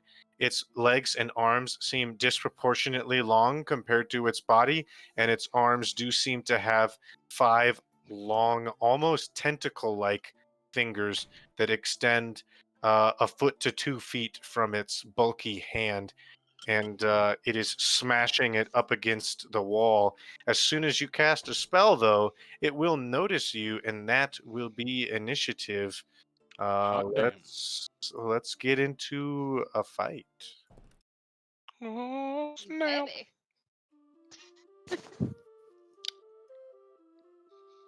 Oh jeez. Oh boy. Oh boy. Really bad Initiative tracker's up, so you guys are welcome to roll. Build Can everybody see on the map? Yes. Not right now. Oh, It wait, should there be we go. looking to the top right. Yeah. There we are. It Had looks to super zoom dark. out. I can't click, but yeah, okay. Yeah. What? I just saw something move. It was You're looking at the me. top right. Yep. Top right to top center area. It was Come on.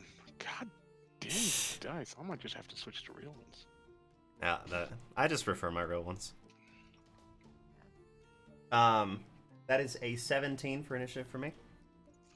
And that is an 8 Okie for me. dokie. At a turn 17. At a turn 8.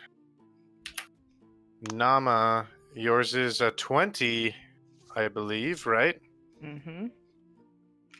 Oh, you girl. And give me just a second. You go, girl. Now let's just hope that it works out the way I want it to. Yeah. Let's. Let's see if the dice are with me. Let's hope that they eat. Unlike the force. Change order descending. Bingo. So, Nama, you see one of these tall humanoid figures banging against the door as soon as Umiko lets off this glittery teal flash of spell energy and it's outlined. You can see enough of the way it's moving to know that it's turned to look in your direction and the slamming against the door has stopped. What do you want to do? I am going to move towards it, seeing as I already casted my cantrip. Yep. Oh, move hang on, towards it. guys. Wait a minute, how far Hang on, away? hang on. Not quite yet. You guys gave me a specific distance that you were at. Yep. You're here. Mhm. Go ahead now. So how far away is it Proceed. from us? It is 60 feet from Umiko. And so I'm in front of Umiko. You are. So that makes him what, about 55 feet? Exactly. All right. So I am going to use just my action to dash. And that's it. I want to get close to him. I want to be up in a space for a moment. Are you going to be up against the wall or off the wall? Off the wall. Facing the street. Able to jump away. So you should be able to move yourself. Do you want me to move you?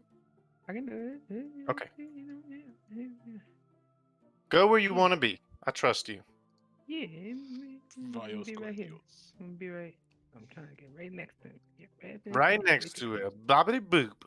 You see boobity bop, bibbity bop with the jello and the pudding and the skulking. Maybe too soon, I don't know. You guys see with surprising speed, your new Loxodon comrade, Nama, sprint through the street, and there's actually a small dimple in the pavement where her first foot pushed off from, and she's almost immediately 60 feet away from you, rushing towards this outlined figure. And that brings us to, unless you have a bonus action you want to use, Nama.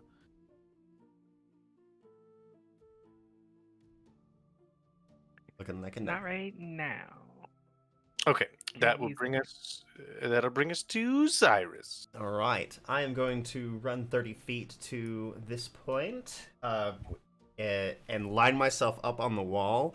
I'm going to reach behind to this little ball that I have hanging from my waist, pull it out, and face the opening towards the skulk that I can see, and I'm going to twist the ball, and this little liquid will kind of boil up in it and then launch outwards, and I will cast Tasha's Caustic Brew. Ooh. So it's a line down the wall essentially. So that 5-foot line essentially straight out from me. If there's anything else, anything in that 30 feet, they have to roll a dexterity saving throw. Can you draw that for me? The 30-foot line with maybe like a red pen or something? Is there a red pen? Yep.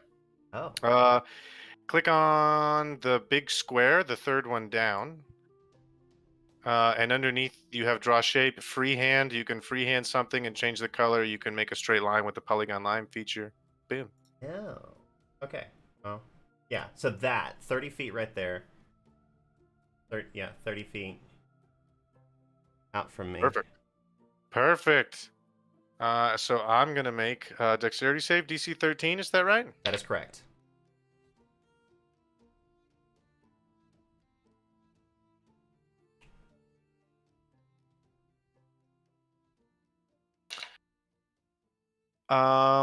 And is a success half damage or none?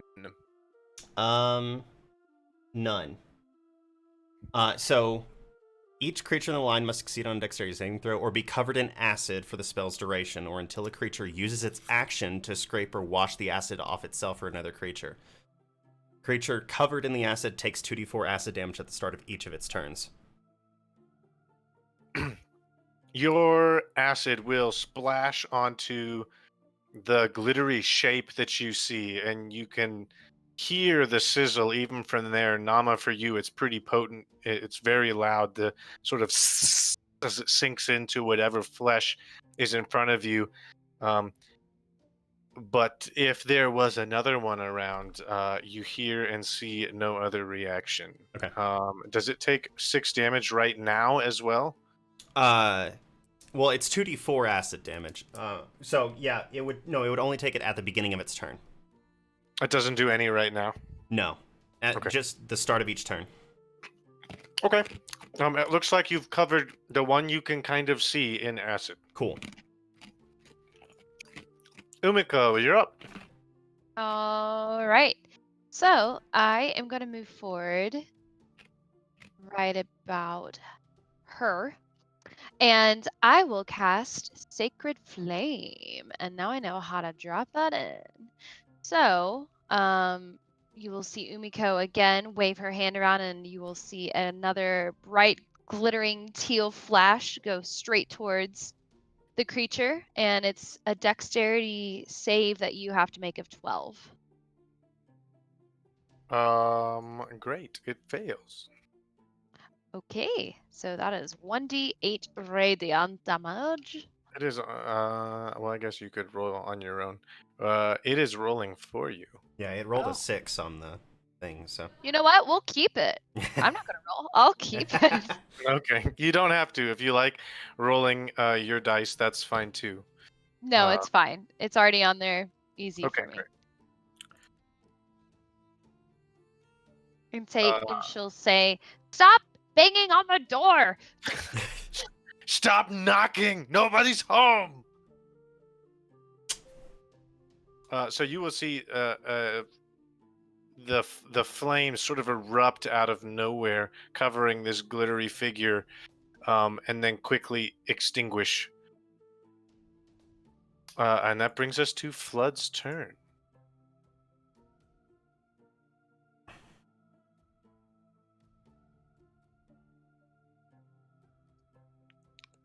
So You're I'm going to. Oh yeah, am I muted? You're Nope, good now. you're good. Okay. Good, You're good.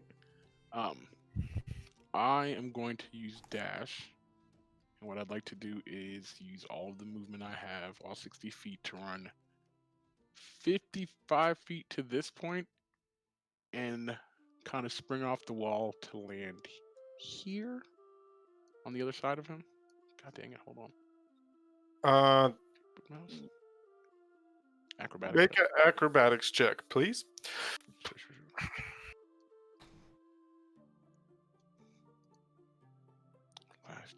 virtual dice. That's it for you. It's an 8. Yeah. So you make it there.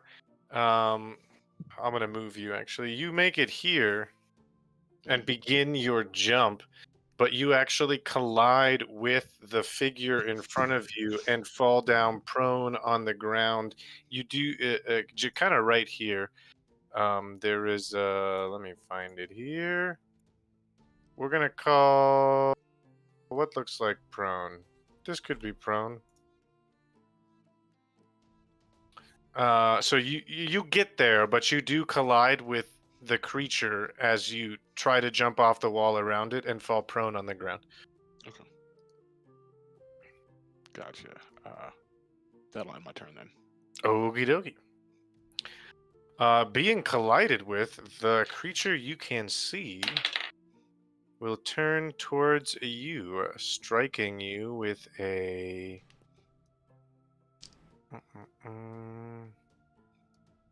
With a 15. Yep, that hits. You will take 4 bludgeoning damage as one of its large tentacles slams against your chest. Okay. 4 damage. All right. And At this point, it would take the damage from the acid. oh, good call. How much damage is it taking? 6. -6.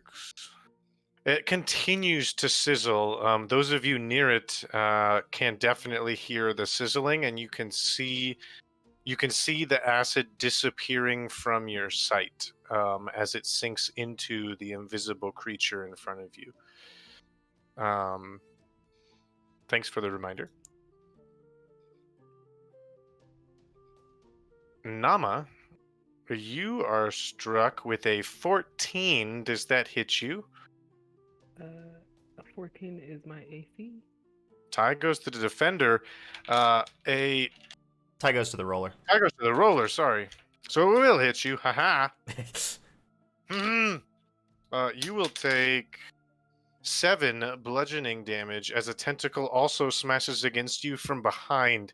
You were prepared for one to smash into you from the front, but something else hits you from another direction and you didn't expect it, and that brings us to your turn.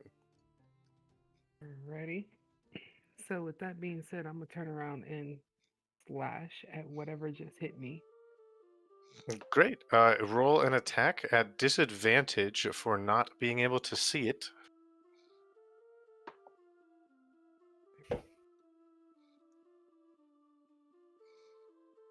Don't do this to me right now. Come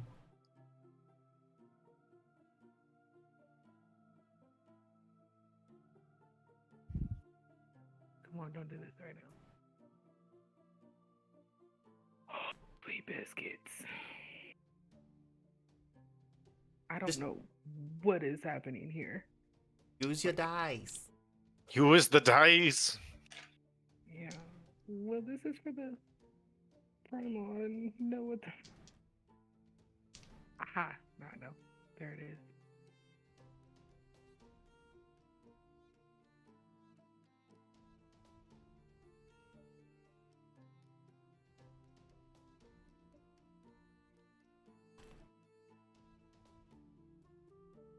I got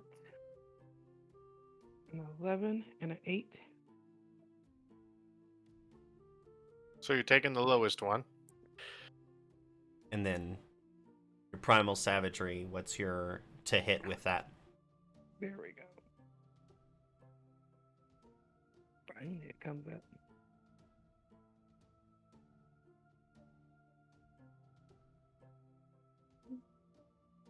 And that was rolled at a disadvantage.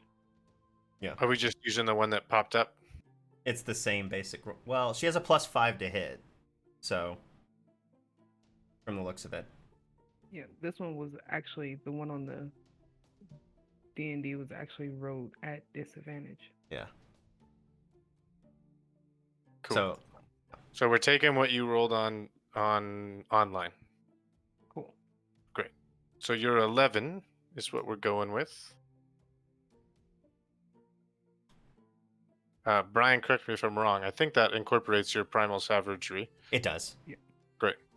And your swing will land wide. You slice nothing but air and miss where you thought it might have been. Cool, cool, cool, cool, cool. And that is all. Okay. Cyrus, it is your turn. Okay. So I see that Nama like took a hit and she swung afterwards.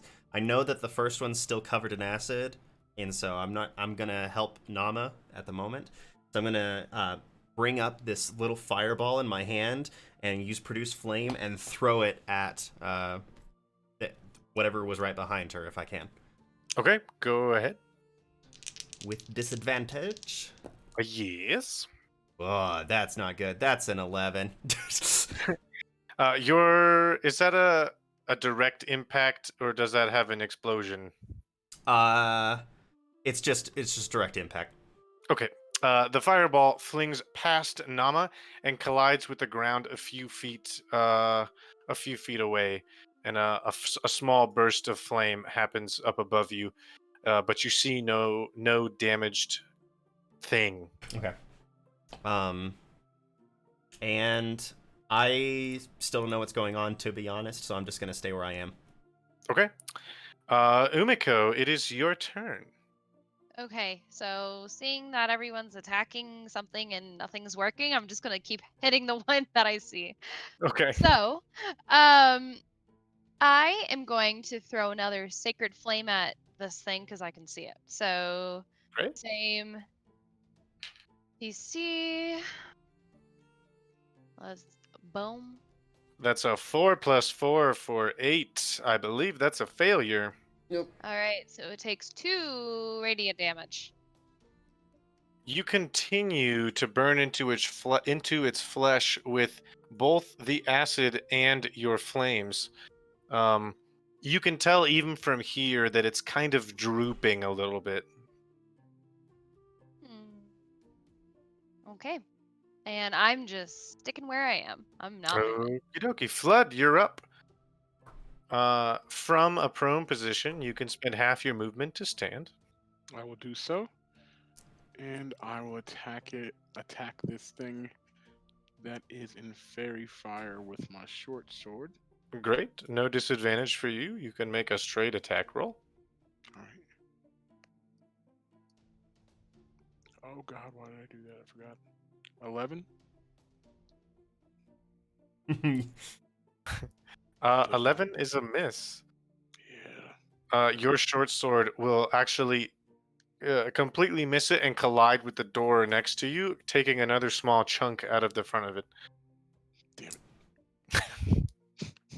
Anything else for you? No. Well, actually, no, not right now. No. I'll end my turn. Where? Well, you, as a monk, you are able to punch with your bonus action. Can I? Mm-hmm. It's part of your martial arts. Okay, cool, yeah. Then I will go ahead and make a unarmed strike as a bonus action then. It's a 16. 16 hits. Woo! Hey! Yeah. Something. Yeah. And that's for 3 bludgeoning. 3 damage. Okay.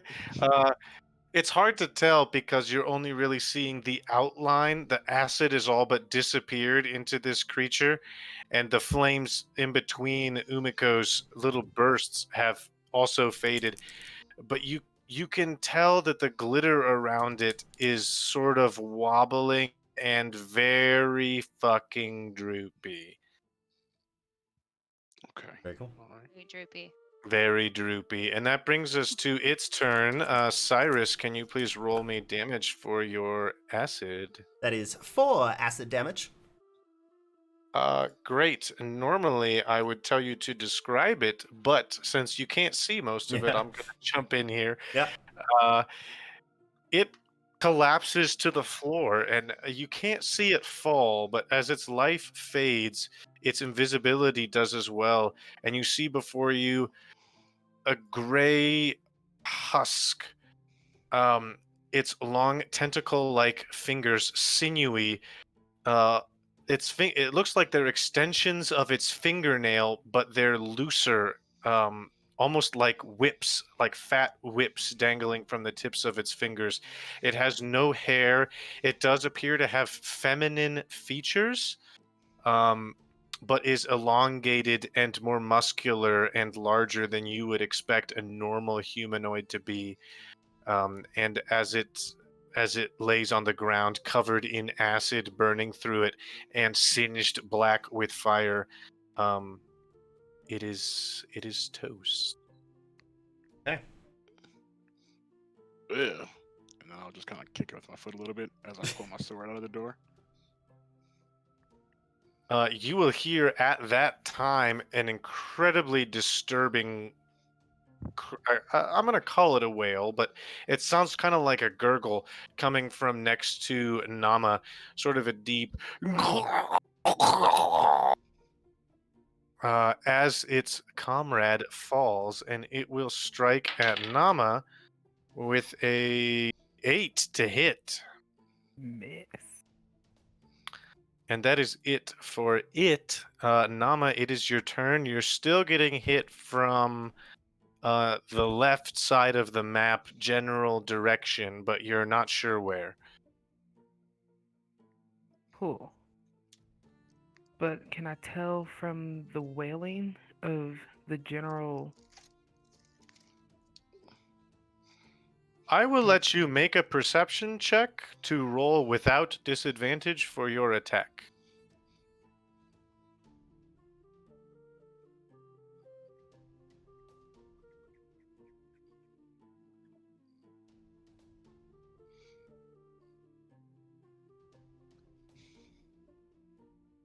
Oh goodness, I forgot I did that.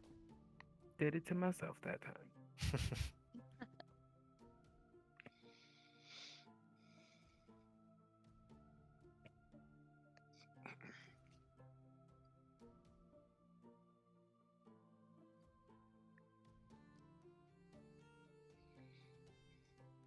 Ooh, 25. Great. Go ahead and roll without disadvantage to hit. You're pretty sure you know where it is from your keen senses, paying attention to the sound and the source of the strike that missed you.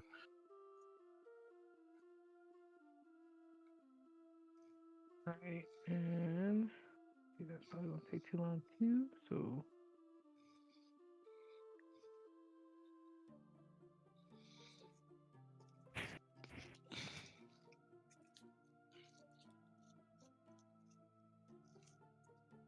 I'm sorry, I don't know all my stuff by heart, so now I'm just gonna find it.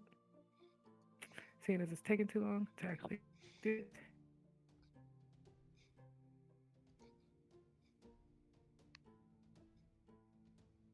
And that is a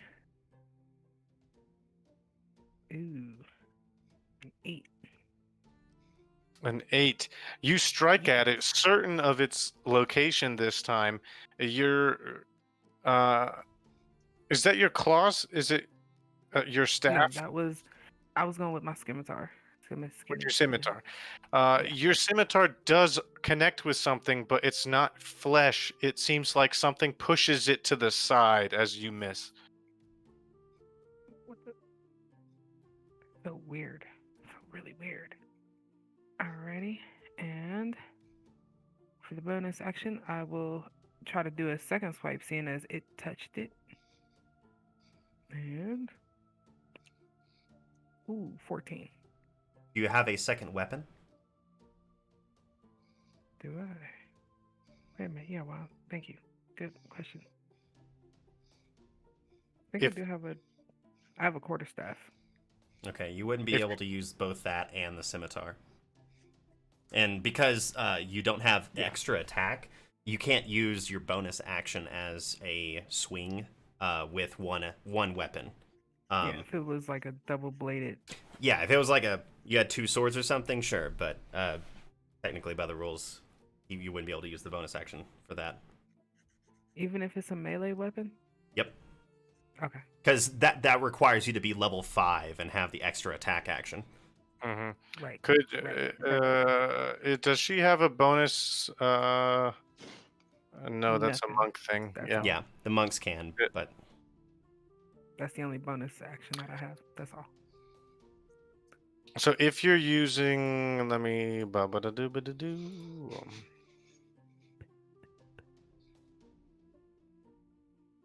I'm gonna look at your character sheet real quick. See what you have in here. Under features and traits, you do have. Ba-ba-da-da. Yeah, you do not have under a bonus. You've got 2 weapon fighting. When you take the attack action and attack with a light melee weapon that you're holding in one hand, you can use a bonus action to attack with a different light melee weapon that you're holding in your other hand, but you can't make a second attack with the same weapon. And that second attack would not have the same bonuses that your first one would unless you get some feet. yeah. And quarterstaffs aren't considered light weapons. Yep. There's just light melee. Yep. Or not light at anything. It's just melee. Yeah. That's all. Cool. Rules, yeah. That was great. Hey, we're So learning. anything else for you? Do you want to move at all, or are you going to stay there?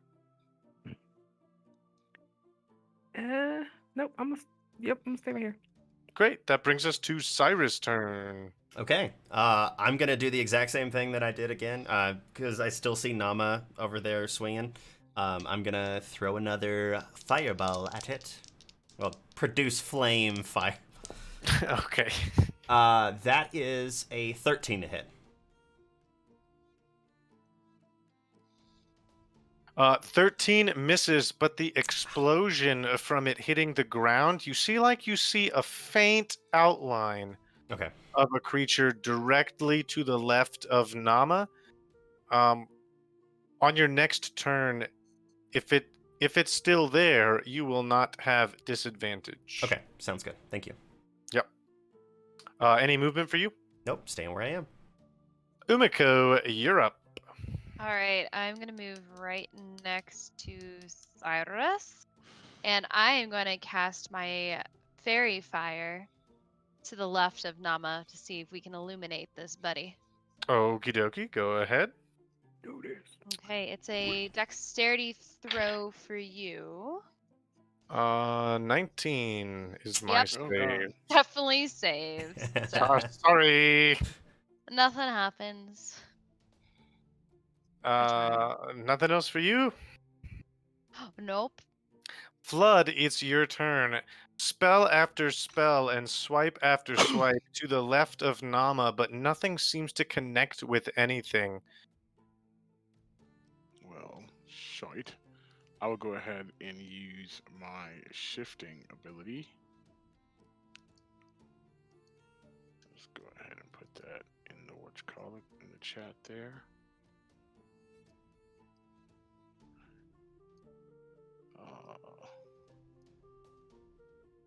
And I will attempt to just swing at the air next to Nama. Blah, blah, blah, blah, blah. Yeah, plus equal to your level plus your cost. Okay, cool. Great. So that's your bonus action. Super cool. Right, so I'll go ahead and swing. Swang. That's a 6. And that misses. that is at disadvantage, so you're gonna roll twice and take the lower.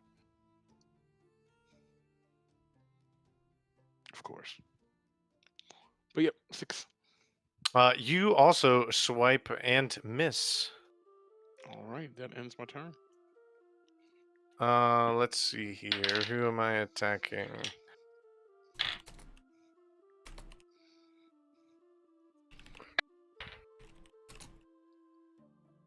That is a 13 for Flood. Does that hit your AC? It does not. You will feel a thump as its tentacle from somewhere connects with your shoulder and slides off, dealing no damage through your thick natural hide. And that brings us to Nama's turn. Is anybody else around me besides? Flood is near you. Okay.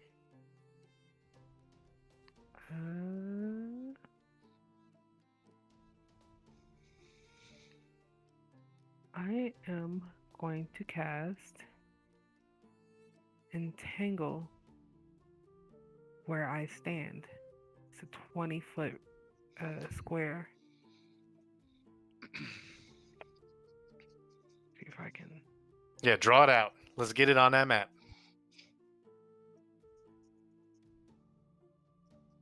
Did it come up on the? Probably. I do not see it yet. Awesome. About to say, I think I can get it and put it in there. Is this what you're thinking? 20-foot square. Yep.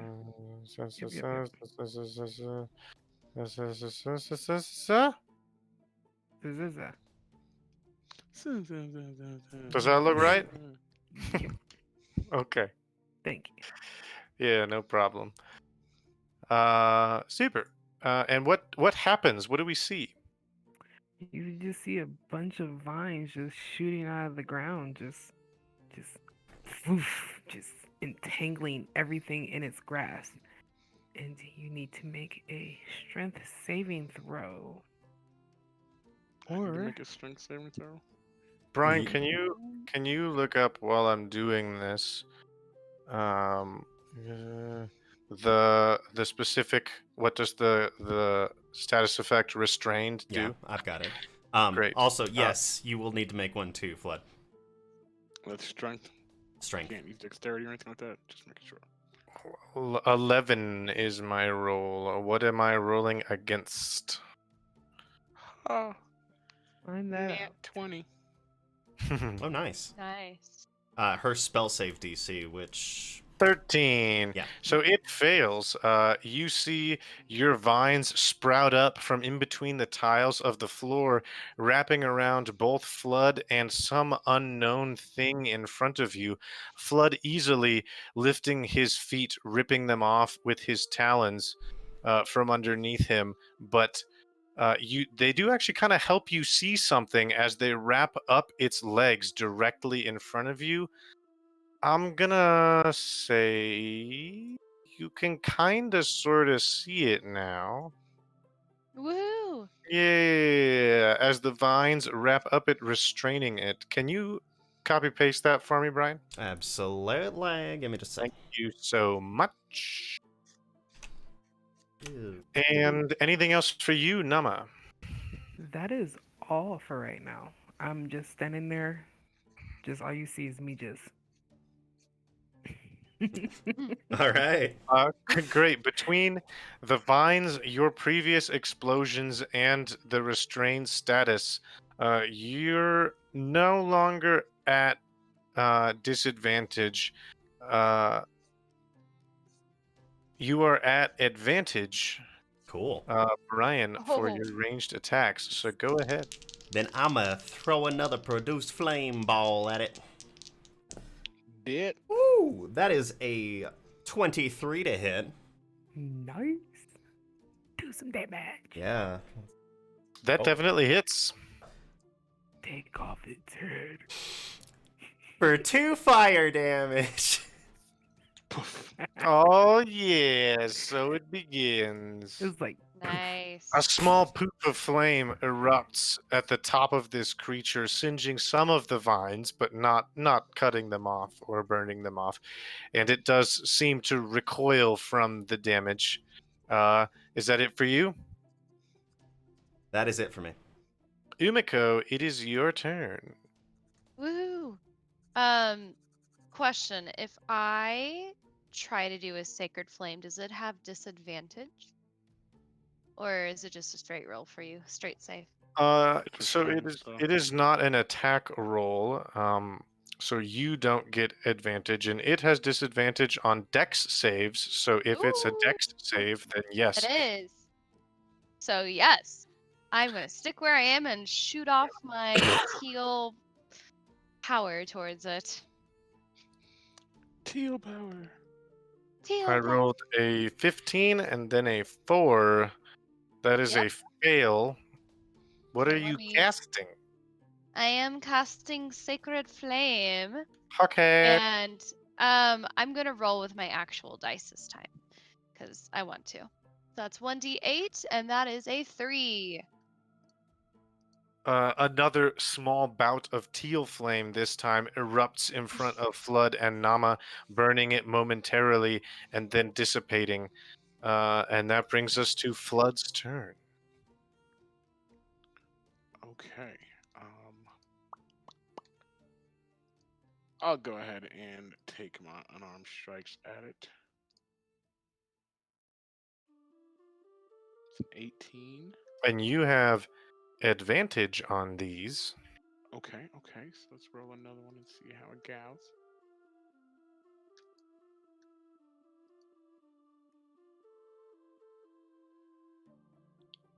$19, Your 19 is a hit. and it does 4 bludgeoning damage. You strike it and hear almost a squishing sound. It just sounds a little less solid than normal flesh as you collide with it. Gross. I will go ahead and then use my bonus action for another unarmed strike. With advantage. 21. Nice. That definitely hits for another 4 damage, it looks like. Correct, sir. This one, like the previous one, begins to droop and sag. It looks like the vines are really starting to pull it downwards, plus your all of your combined damaging efforts. And that brings us to its turn. This, who is it attacking? Attacking Flood again with a 15 to hit That will hit. for 5 bludgeoning damage as a tentacle collides with you across your chest. And I will go down to one knee. And I will emphasize one knee. One One knee. Nama, it is your turn. All right. So with this being a concentration spell, can I still cast something else like You cannot cast another concentration spell, but you can cast other spells that are not concentration. So a touch. Yeah. I could Like touch if it's an instant speed, yes. And Yeah, it'll like Cure say, Wounds. if it doesn't say concentration, you're fine. Oh no, I'm doing Cure Wounds on myself first. Where do I find them? All right. Go ahead. Cool. 1d8.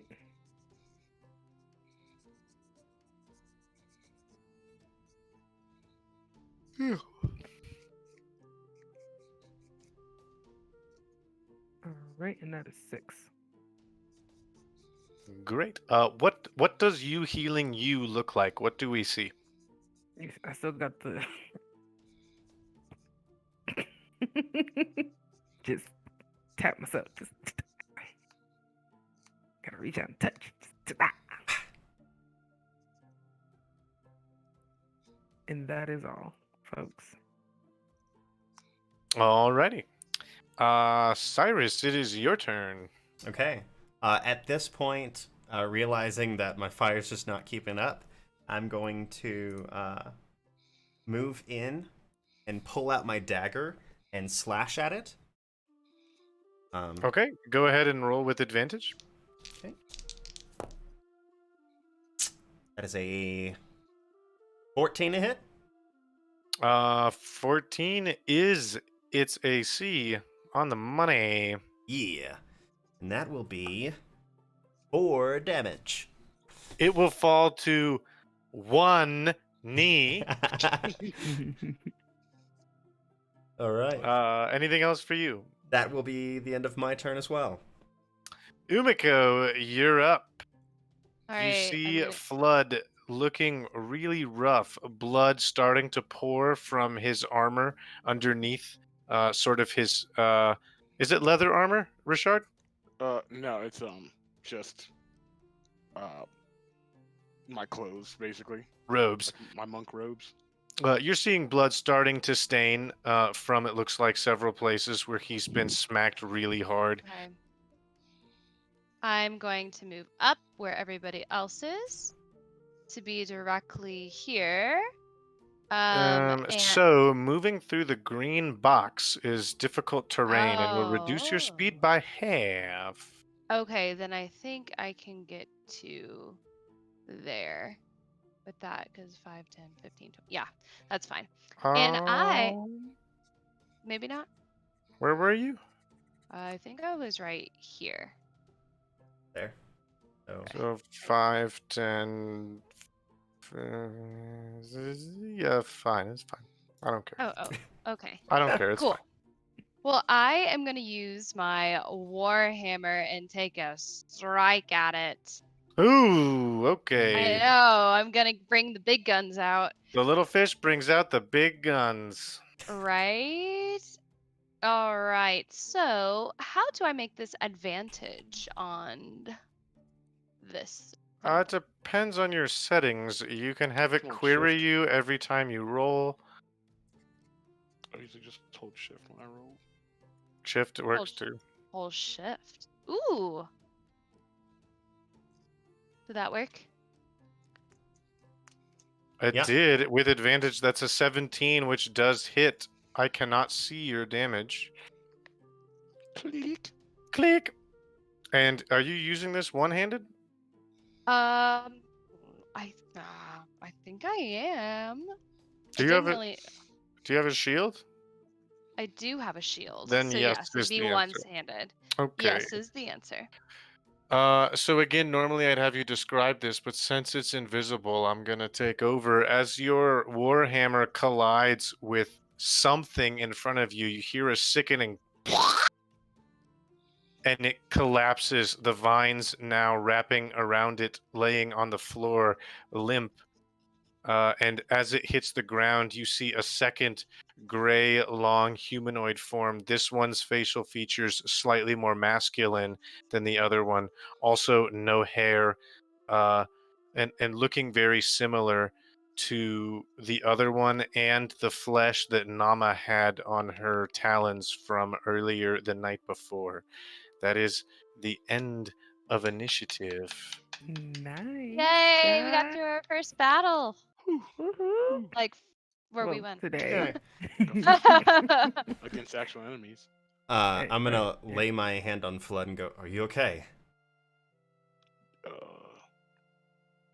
Here, depends on who you ask, I guess. Okay. Or what your definition of okay is. I'm gonna walk over, like, and you need some health, some life. I can do with some healing right about now. I'm gonna do cure wounds. My last cure wounds. Let's see what I can get. Leave it there. Ooh, 6.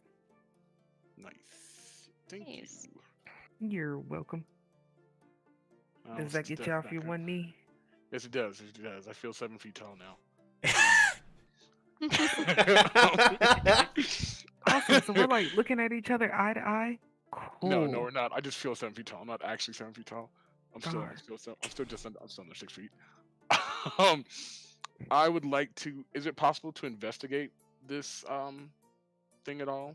Yeah, go ahead and roll investigation. The terrain is no longer there unless you consider its wiltedness. Yeah, it will leave remnants behind, but it's no longer actively hindering anything. It sort of droops and wilts and shrivels onto the pavement underneath you. Yeah. Looks That's like you're an just 18. walking through sticks. An 18. You find some scraps of torn clothing on each one, but nothing of value, just remnants of some sort of clothing uh, clinging to barely certain parts, shoulders, around the waist a little bit. And its elongated feet also bursting through some sort of roughly worn shoes. The same is true on the other one with what looks to be different clothing, but nothing you find of great value. The faces, do they resemble the pictures that we saw at Edwin's house? Can I make that out? With an 18, sure, it's really rough. It's a rough comparison to make. You think it's possible that these stretched and elongated faces could be them. Okay. All right.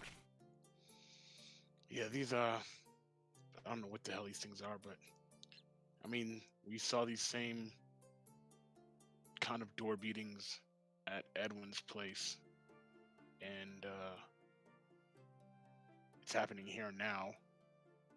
There's a man and a woman. Edwin's parents have been missing, and looking to Cyrus, I'll say, didn't you say skulkers were created from like somebody who died, but maybe had something to like Well, had unfinished business or something? Yeah, that's exactly it. what if we go in the school and see if, if they have any Edwin's- missing students or anything? Well, the school itself looks closed, but if we can get hold of the headmaster, then probably be better. I believe he would probably be at the library. Yeah, I feel like we should Headmaster? tell people that there's these gray husks here, and people won't be wondering what's going on. So Yes. probably for the best. Inform the schoolmaster. Okay. Where would he be? Do you know? Well, my father said it's possible that he would be at the library, so I would say that's probably our best bet first. Is that the library across the walkway? Yes, just this way. Okay. That big building that you see just to the southwest. All right. Do we think that somebody should stay with these bodies? No. I don't think No. it would be that big of an issue. They Okay. already had one of their bodies in the middle of the alley. That I That's true. don't think that this is gonna bother them.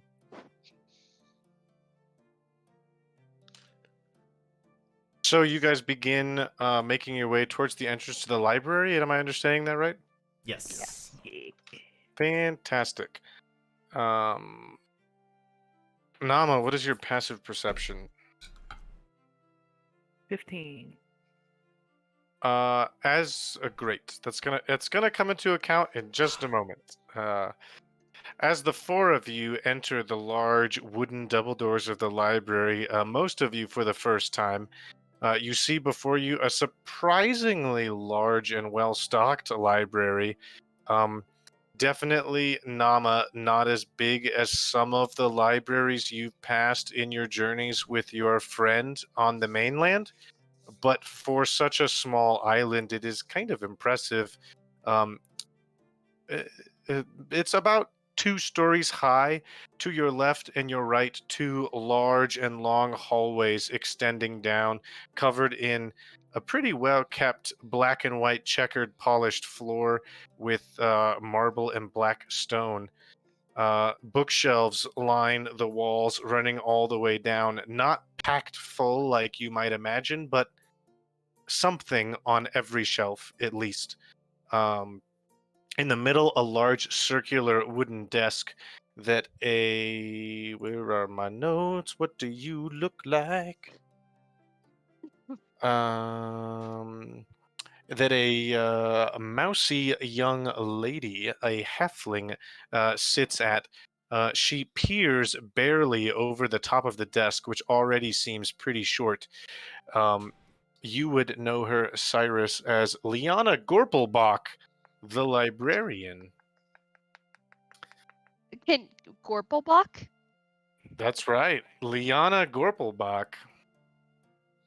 You mind spelling that? Right? Glorplebock.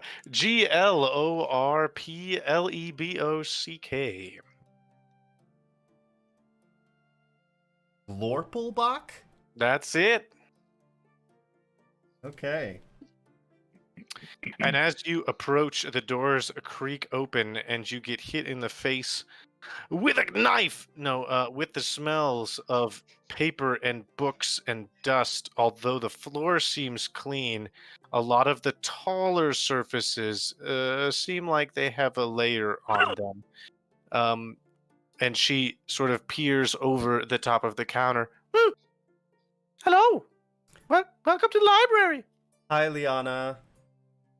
Nice to see you, Cyrus. Is the school headmaster here? You might check administration. He's not in, but he's been around. You know where it is. Of course. Thank you. And I will head that way. And she is referring to the administrative building for pretty much most of Bookley, not in the library. It's outside, sort of down and to the right of the library. Okay. Then yes, that's where I will go. Fantastic. Nama, you think for a split second you see a familiar-looking female wearing a mask dip into a bookshelf and disappear from your sight, but it was so quick you're not sure. Huh. I don't think that was her. I don't think it was her. No. No. She wouldn't hide from me. No. You okay, Nama? My friend has been really on my mind lately, and I swear I just saw her dip behind the bookshelf over there, but I don't know. I know that we have other things to do right now, and I'll find her later. But it was just weird. It was just very weird. Yeah. I know a thing or two about seeing people you miss, but You said what? I know a thing or two about seeing people you miss, kind of seeing ghosts and stuff like that. Oh, she's not dead. Oh, At least I don't think she's dead. okay. That's good. Have you ever been in one of these places before? Yeah, all the time. I've never seen a place like Yeah, this before. it's a library. It's the holder of all knowledge. A lot of books, like a lot of books. But yeah, let's go. Let's go. I guess catch up with the others and see where we're heading to next. Yeah. As you guys turn together to leave the library, Liana sort of yells over the desk, "Wait! You sure you don't want to look at a book? I've got books. You could come. We could talk about them. Come back." I'll definitely be back. I'll be back, but we have to go take some care of some business first. Maybe I will kind of stumble out the door because my footing's not sure. I will take a drink to steady myself. Still kind of staggering at all the books I just saw. Fantastic. You guys exit, Cyrus closing the door respectfully as all of you walk out, and it creaks closed, leaving the library behind you, and you head towards, following Cyrus, sort of down and to the right towards the administrative building that's in charge of the whole district, really, the library and all of its educational buildings. You walk in, Cyrus, greeted by your good friend, Merrywise Littlefoot, also a halfling.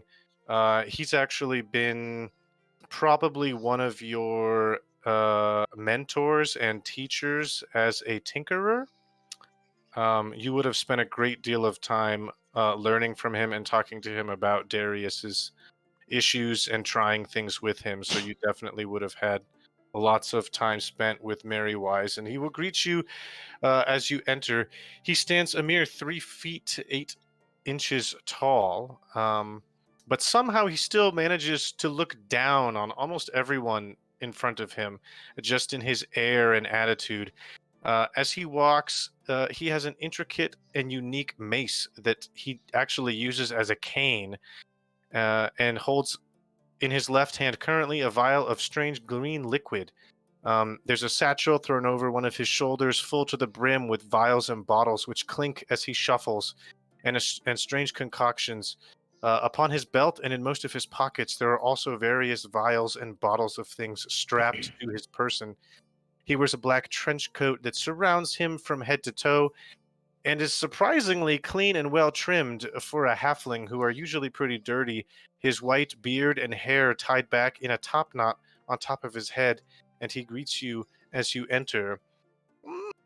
Yes, Cyrus! Mary Wise, it's good to see you. See you. Yes, yes. I was expecting you for quite a few days now. How was your last attempt? Not that successful, to be honest. But I did manage to you know that syringe that I've been working on? Yes, that one. I got to have a field use the other day. It worked out pretty well. I think Umiko here can attest to that. It worked really well. He'll turn to you and slowly shuffle forward and begin inspecting you very closely. From the deeps of the sea, it looks like, yes? Oh, yeah. I'm from Asari, actually. Ah, well, I'm not sorry you're here.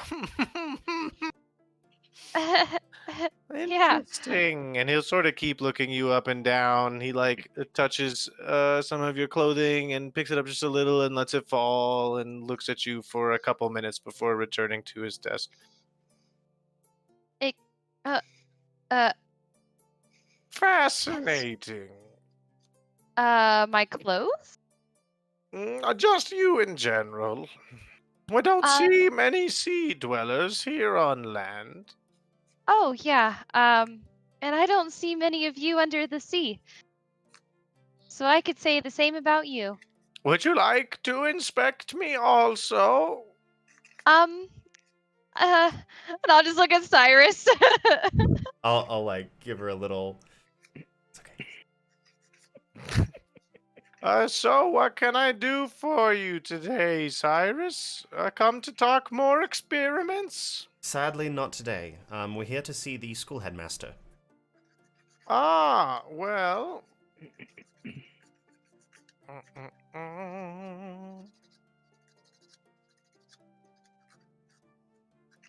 That would be me.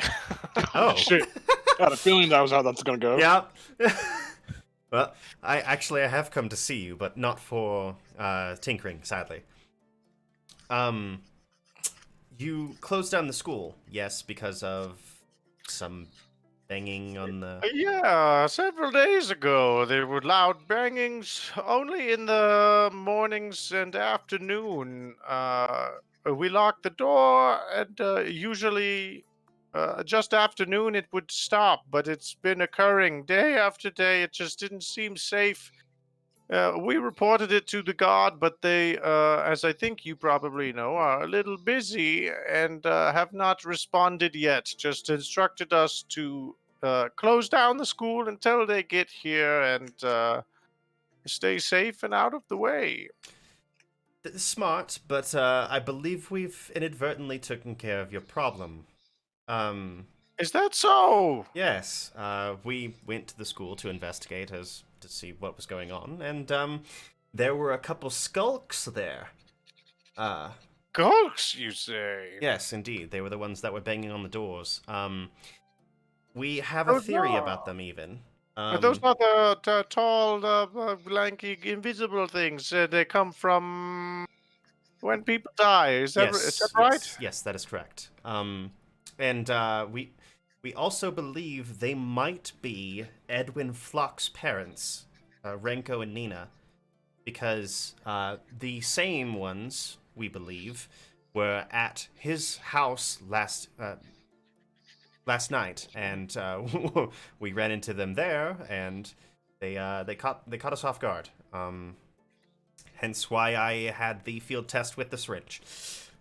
I see. Well, I'm glad it worked well. Yes. But that is a fascinating hypothesis you have there. Maybe maybe we sit on it for a day, see if the banging returns, and if it doesn't, you may quite be right.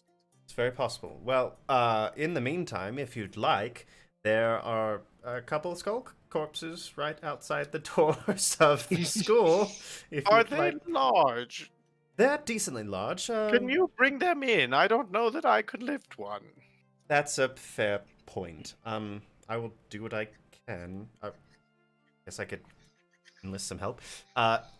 Yes. But if you could tell us anything more about them, if you do some studying on them, that'd be great.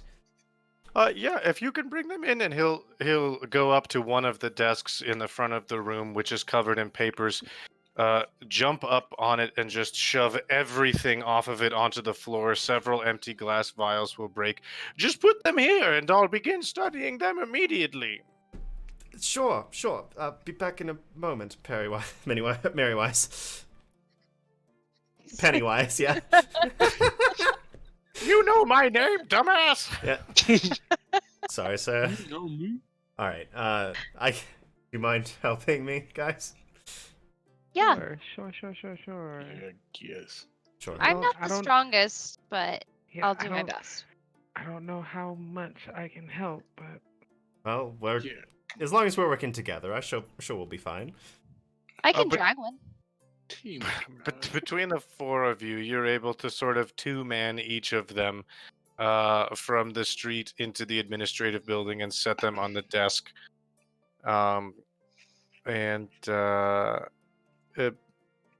He looks incredibly excited as you bring them in, sort of jumping up and down on both feet. You can hear the vials in his satchel and Ugh. attached to his person clinking around as he does so. Yes, lovely. Well, you guys can go do whatever you want. I'm gonna. And he just trails off and starts muttering to himself and writing in a notebook. Well, we're not gonna get any more answers from him, so shall we? Sure. Yeah. so yeah. about what time is it? It's probably an hour or two away from midday. Okay. And we all woke up around what time? Like dusk, dawn. I don't know why I said dusk. Sunrise-ish or a little after. Okay. Well, you guys, it's been very exciting. Maybe we should get some nibbles and think about what our next move should be. And I'm not gonna lie, I could really use a nap. Yeah, we should probably take a break and get some food. So, not a bad idea. Yeah, it doesn't sound like a bad idea at all. I agree. All right. Well, I guess we'll head on over to the tavern and have ourselves a little lunch. Yeah. Cool. Fantastic. You guys make your way back to Filler Up, anticipating both in the future some answers from your new scholarly friend who's looking into the skulks, and possibly some more information from him. But you head back to Filler Up, and that is where we will stop for tonight, with you guys taking is it a siesta? A lunch/nap? Yeah, short rest, so is yeah. that Yeah, considered short a rest. short rest? Short rest. Short rest? Yeah. So everyone watching, thank you guys so much for tuning in. We will be doing this again next Sunday night, but again are alternating 2 different games every other Sunday. So next week you can catch Brian's game, built from Ash. Brian, do you want to say anything about your game next week? Next week we're starting off with some combat, so it's bound to be a very interesting one.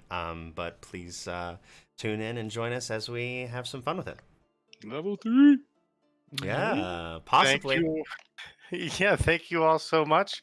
And please, if you haven't already, subscribe to Dread Stead Gaming. We do lots of different stuff here, sometimes D&D, sometimes other games, and we're happy to be hosting some D&D here with them.